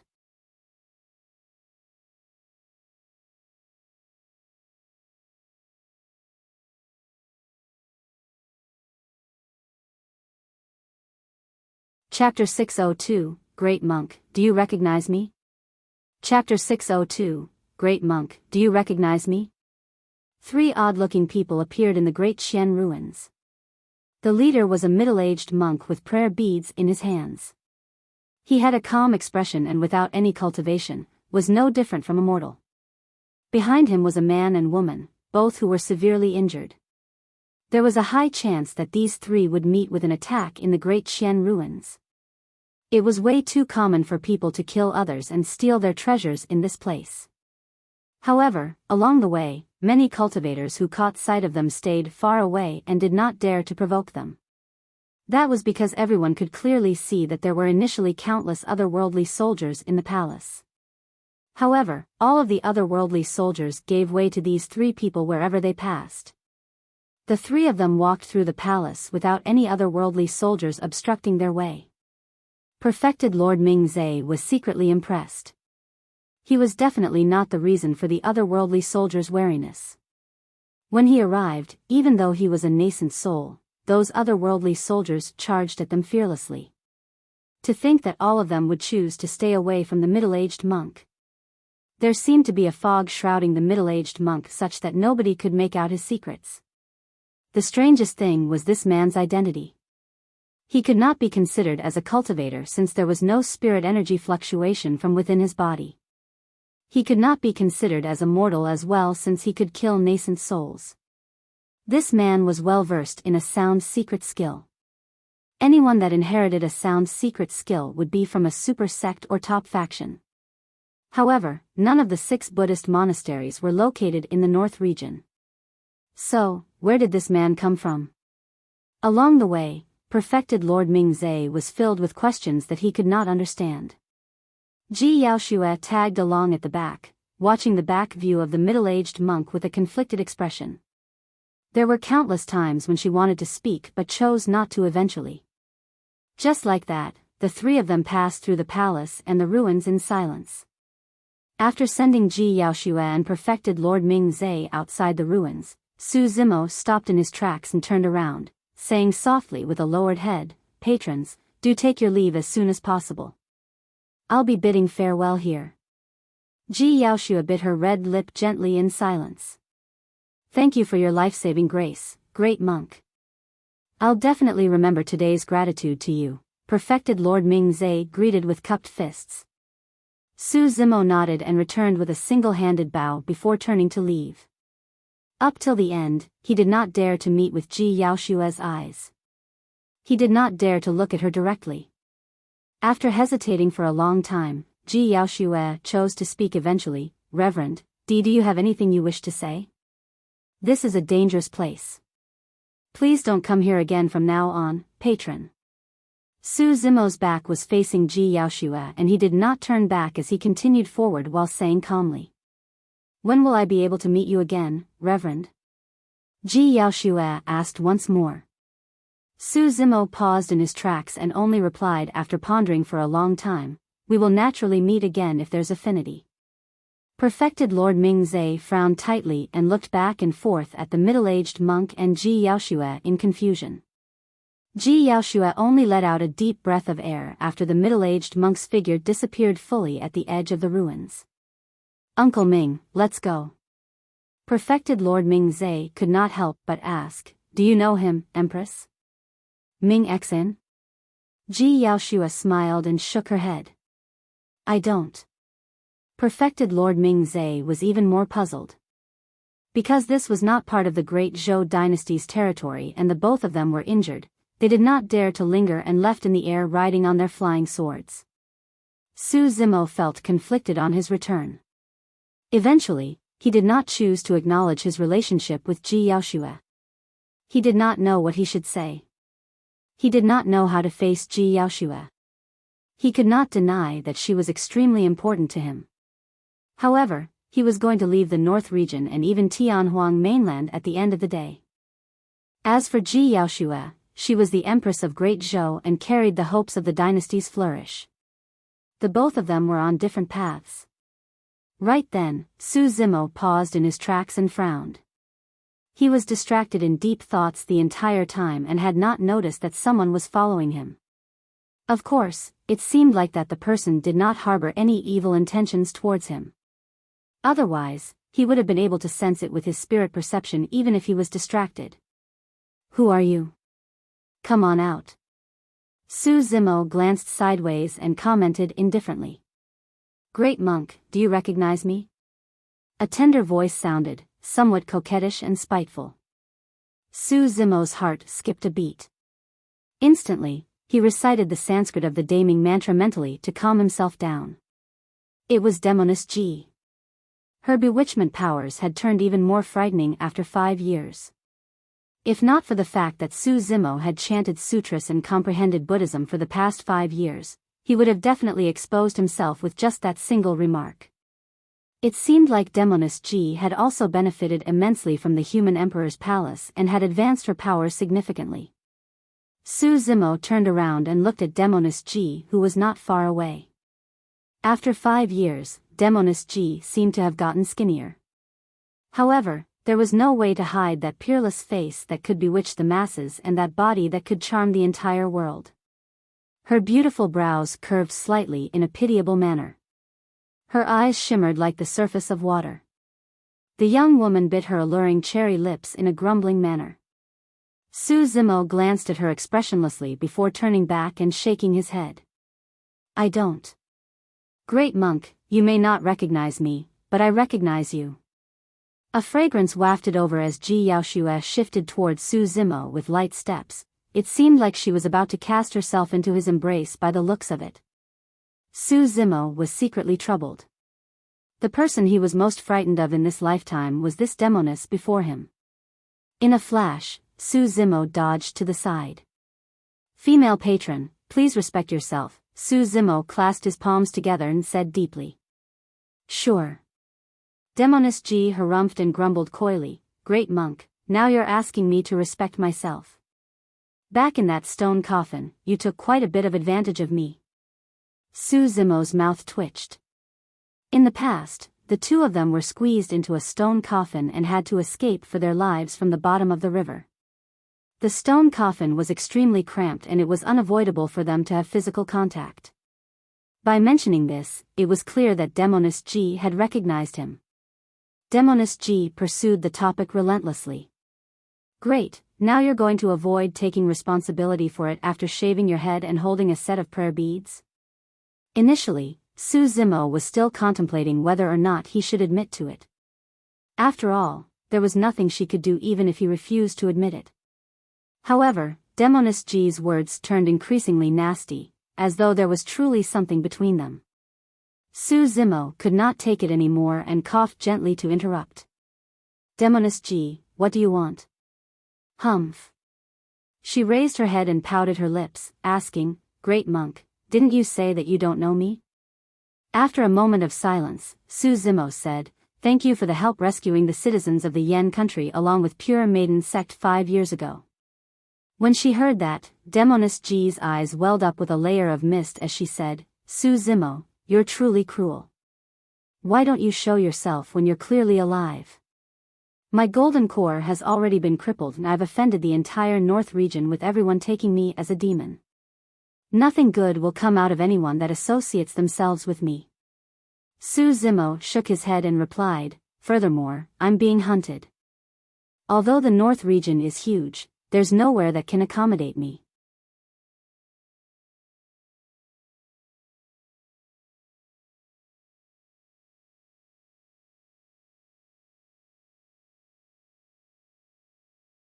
Chapter 603, Junior Brother, You're Poisoned. Chapter 603, Junior Brother, You're Poisoned. When Demoness G saw the dejected look on Su Zimo's face, she was suddenly reminded of his situation and could not bear to blame him. His kin and friends were all in the North region. If he had any other choice, he wouldn't have chosen to reside in seclusion. Furthermore, his golden core was crippled. His past was resplendent. Extreme Foundation establishment, second after the human emperor, suppressed the paragons of the immortal, Buddhist and fiend sects beneath the human emperor's palace, overwhelming everyone from the North region, incinerating nascent souls and lauded as the #1 monster incarnate in history.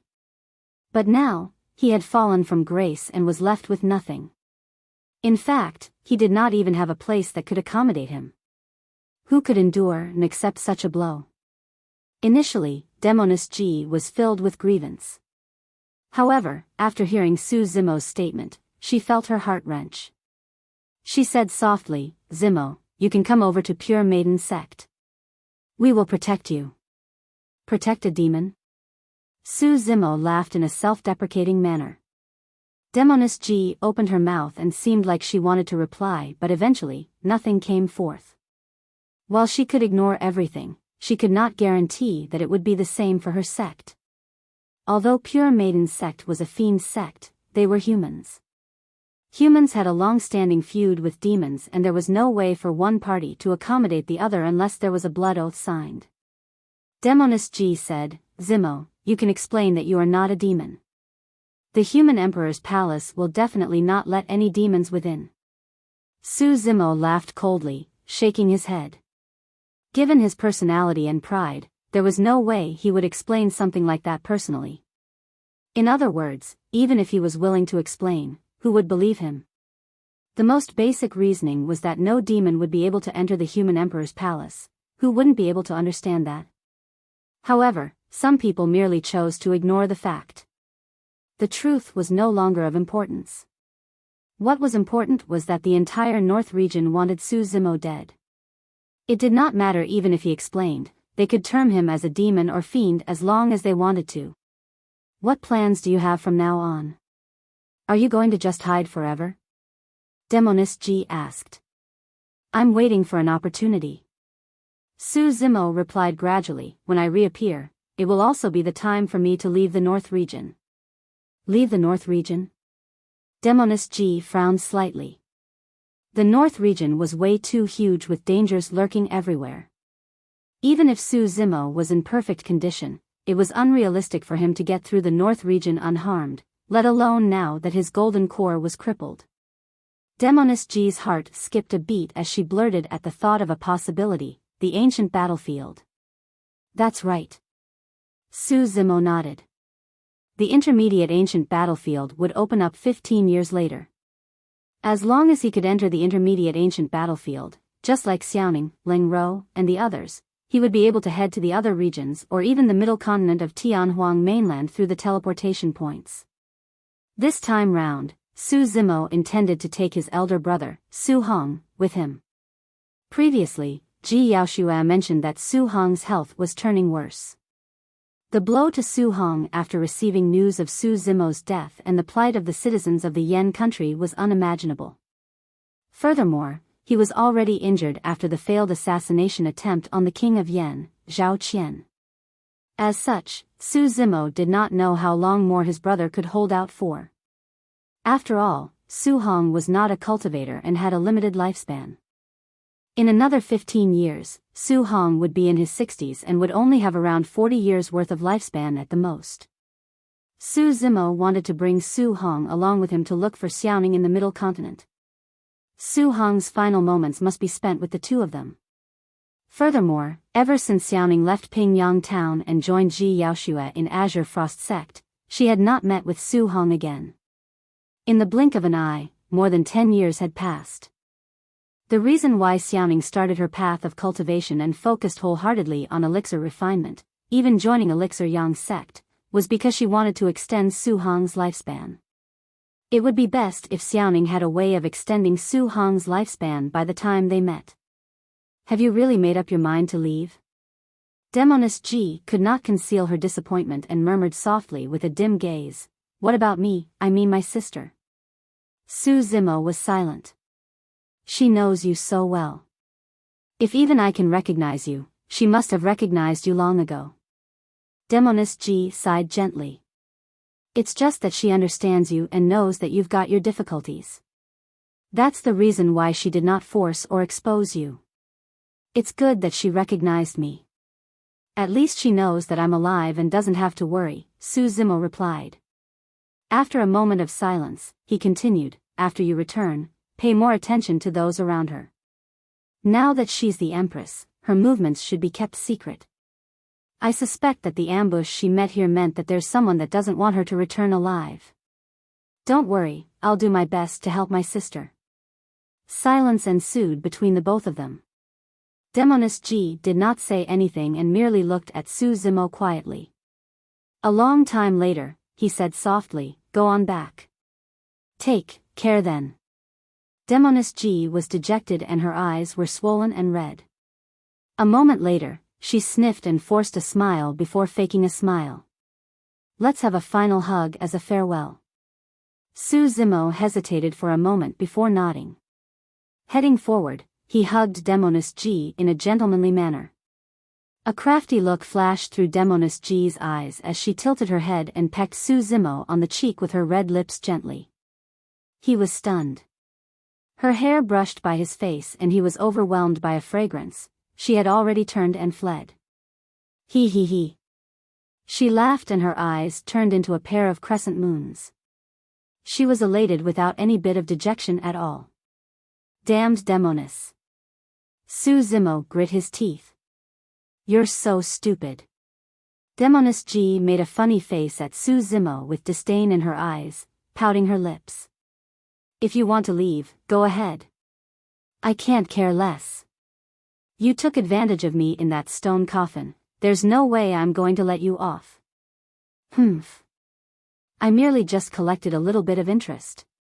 Demoness Ji waved her fist. Su Zimo did not say anything and turned to leave. With his back facing Demoness Ji, he did not see the sadness and reluctance in the depths of her eyes. Even after he vanished at the edge of the ruins, a girl in pink stood alone gazing in his direction for the longest time. Su Zimo returned to the old temple and pushed the doors through. The little monk, Mingzhen, was reciting sutras in the courtyard. When he saw Su Zimo, he exclaimed softly with surprise. "Junior brother, you're injured?" Mingzhen asked. "I'm fine." In this short period of time, the wound on his chest that was pierced by the sword had already recovered. With a grim expression, Mingzhen advanced and glared at Su Zimo's cheek, even sniffing it. "This is bad. You've got 2 red marks on your cheeks that have a fragrance. Junior brother, you're poisoned." That was the imprint of Demoness Ji's lips that Su Zimo forgot to wipe. At the bottom of the Dragon Burial Valley, Mingzhen had not even seen a woman before, let alone know what it was. Su Zimo's expression darkened as he pushed Mingzhen's bald head away, saying in a huff, "Bullshit."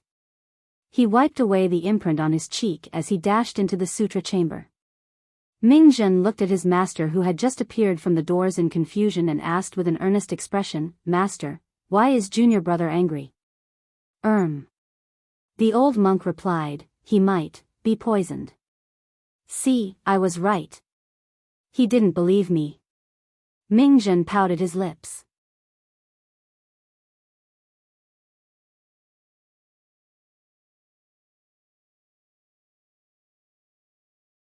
Chapter 604, Teach You. Chapter 604, Teach You. Nighttime. Su Zimo tidied his attire and left the sutra chamber for the backyard. On this day every month, he would head over to where the red-headed ghost was for a bowl of mysterious spirit water. The old temple looked extremely creepy under the shroud of the night skies. The red-headed ghost sat on the ground and leaned against a tombstone with a bowl of spirit water before him. He had been waiting for a long time. Su Zimo was already used to everything and drank the spirit water right away when he arrived before the red-headed ghost. Suddenly, the red-headed ghost said, "You've got a bowl with you, right? Take it out and place it there." The red-headed ghost pointed to a tombstone not far away. Although Su Zimo did not understand why, he still obeyed and took out his moon concealment bow, placing it on the tombstone. The full moon had just risen and the cold moonlight spilled down, forming a column of light that focused on the moon concealment bow on the tombstone. The bow shone with an intense spirit light. Even without the infusion of spirit energy, the spirit patterns on the bow also had a bedazzling luster. The red-headed ghost said, "This is a quasi-connate spirit weapon and its 6th spirit pattern had already taken shape. As long as it continues to receive the essence of the moon here, it can definitely grow to become a connate spirit weapon." Su Zimo nodded. "You've also got a blood-red saber with you, right?" Take it out also. Blood Quencher? Su Zimo froze for a moment. Blood Quencher was a perfect-grade spirit weapon he crafted personally and wasn't a quasi-connate spirit weapon. Could it be? Although he was confused, Su Zimo handed Blood Quencher over still. The red-headed ghost received Blood Quencher and touched across its blade gently before nodding. This saber was refined decently. When it was formed, it was synthesized with a frightening bloodline that gave it its bloodthirsty nature. Back when he refined Blood Quencher, Su Zimo nearly failed and only managed to forge it completely after using his bloodline to temper the flames. Although the red-headed ghost did not witness it personally, the fact that his guess was not far off the mark was proof that his insights were sharp. The red-headed ghost rose and arrived at an empty space nearby. Exerting strength in his arm, he stabbed Blood Quencher into the ground, leaving only its handle exposed. Red-headed ghost, what are you doing? Su Zimo asked curiously. The people buried here were experts 10,000 years ago, and the bloodline that runs underground is incomparably strong, indestructible, and possesses a tremendous amount of might. There's a chance that this saber can grow into a connate spirit weapon if it's soaked here. Su Zimo's eyes lit up. With that, he would have 2 more connate spirit weapons with him, the Moon Concealment Bow and Blood Quencher, apart from the coiling dragon seal and black gold arrows. Unfortunately, the mystic gold silk armor was smashed right after it was repaired. There are way too many experts buried in this cemetery. Dead patriarchs, the blood of emperors, this is an extremely unlucky place. There's nothing to lose if nothing happens to the saber. However, if it can absorb their blood and grow into a connate spirit weapon, it will definitely be incomparably ferocious. The red-headed ghost glared at Blood Quencher coolly and snickered. Trouble will befall any weakling that lays their hands on this weapon. You should be careful too. In that period of time, the tremendous amount of energy in the spirit water had already spread through Su Zimo's body. He assumed a lotus position and began cultivating with the sutras of the mystic classic of the 12 demon kings of the great wilderness revolving through his mind. As he breathed, a thick demonic chi spewed out from his mouth. There was no tear on his blood-red inner core, and it had recovered to how it was before. The inner core revolved slowly with a ferocious demonic chi, creating ancient demons around him one after another. Centered among them, Su Zimo's eyes were tightly shut and his body was faintly visible. With a frightening aura, he was akin to the king of demons that looked down at everyone from above. He had relied on that mysterious spirit water for the past 5 years to help his inner core recover. Not only that, his body had turned even more frightening. Even though it was just a bowl of spirit water, the amount of energy it contained was enough to last Su Zimo for an entire month. If he continued cultivating this way, he would definitely attain greater mastery of his inner core in the next 15 years and even have a chance of cultivating to the perfected realm. What's in that spirit water for it to possess such power? In the 5 years, Su Zimo had read many ancient manuals in the Sutra chamber, but he could not find anything that fit the description. This was a question that he had asked the red-headed ghost more than once during this period of time. However, each time, the red-headed ghost would look at him oddly with a beguiling smirk without elaborating further. Thereafter, Su Zimo no longer questioned. The night was dark and the round moon hung high above. As the red-headed ghost looked at Su Zimo, a deep hint of envy flashed through the depths of his eyes. This cultivation technique is truly terrifying. The red-headed ghost lamented internally. It was an undeniable fact that humans were born innately weak. However, that demonic cultivation technique could allow a mortal to cultivate his body to such a frightening degree. He could see every single muscle on Su Zimo's body twitch imperceptibly with every single breath he exhaled. His tendons quivered, his bones shook, his blood marrow gushed, and his orifices shone with a divine light that was brighter than stars. With every single breath, he was refining his blood, flesh, tendons, bones, skin, organs, and orifices. The red-headed ghost turned his gaze towards Su Zimo's exposed skin. As Su Zimo's cultivation deepened, the surface of his skin turned coarser. Upon closer inspection, it could be seen that the surface of his skin was intertwined with intersecting rhombus scars over and over again. However, the scars were so subtle that even Su Zimo did not notice them. When he saw those scars, the red-headed ghost was delighted and could barely conceal his joy. Before long, the night passed. The moment a sliver of daybreak broke out from the horizon, Su Zimo took a deep breath of air and absorbed the demonic chi in his surroundings back into his body. Everything vanished completely in the blink of an eye. Su Zimo opened his eyes with a demonic glint flashing through. The red-headed ghost asked in a seemingly pleased manner, "You've once consumed something from the dragon race, right?" Su Zimo was shocked. The first thing that came to mind was that massive dragon egg. Su Zimo said darkly, "Yes, back in the human emperor's palace, I've consumed a blood-flesh elixir made from the dragon race in order to cultivate a technique left behind by the human emperor." "Just an elixir?" The red-headed ghost raised his brow. After thinking through and deciding that there was nothing to hide, Su Zimo continued, "Before that, I consumed half a dragon egg in a primordial ruin." A spark flickered through the red-headed ghost's eyes briefly. "Heh, you've got quite a bit of guts," the red-headed ghost said with a fake smile and teasing tone. Sensing something amiss, Su Zimo frowned and asked, "What's wrong?" "Nothing much, I was just asking casually." The red-headed ghost waved it off with an indifferent expression. When Su Zimo could not make out anything from the red-headed ghost's expression, he patted himself and got ready to leave. Hold on.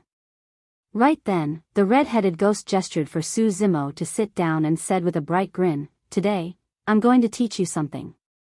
You're tuning into the Biyao's Wuxia Chronicles YouTube channel. Don't forget to subscribe and join us on this journey to catch the most captivating stories.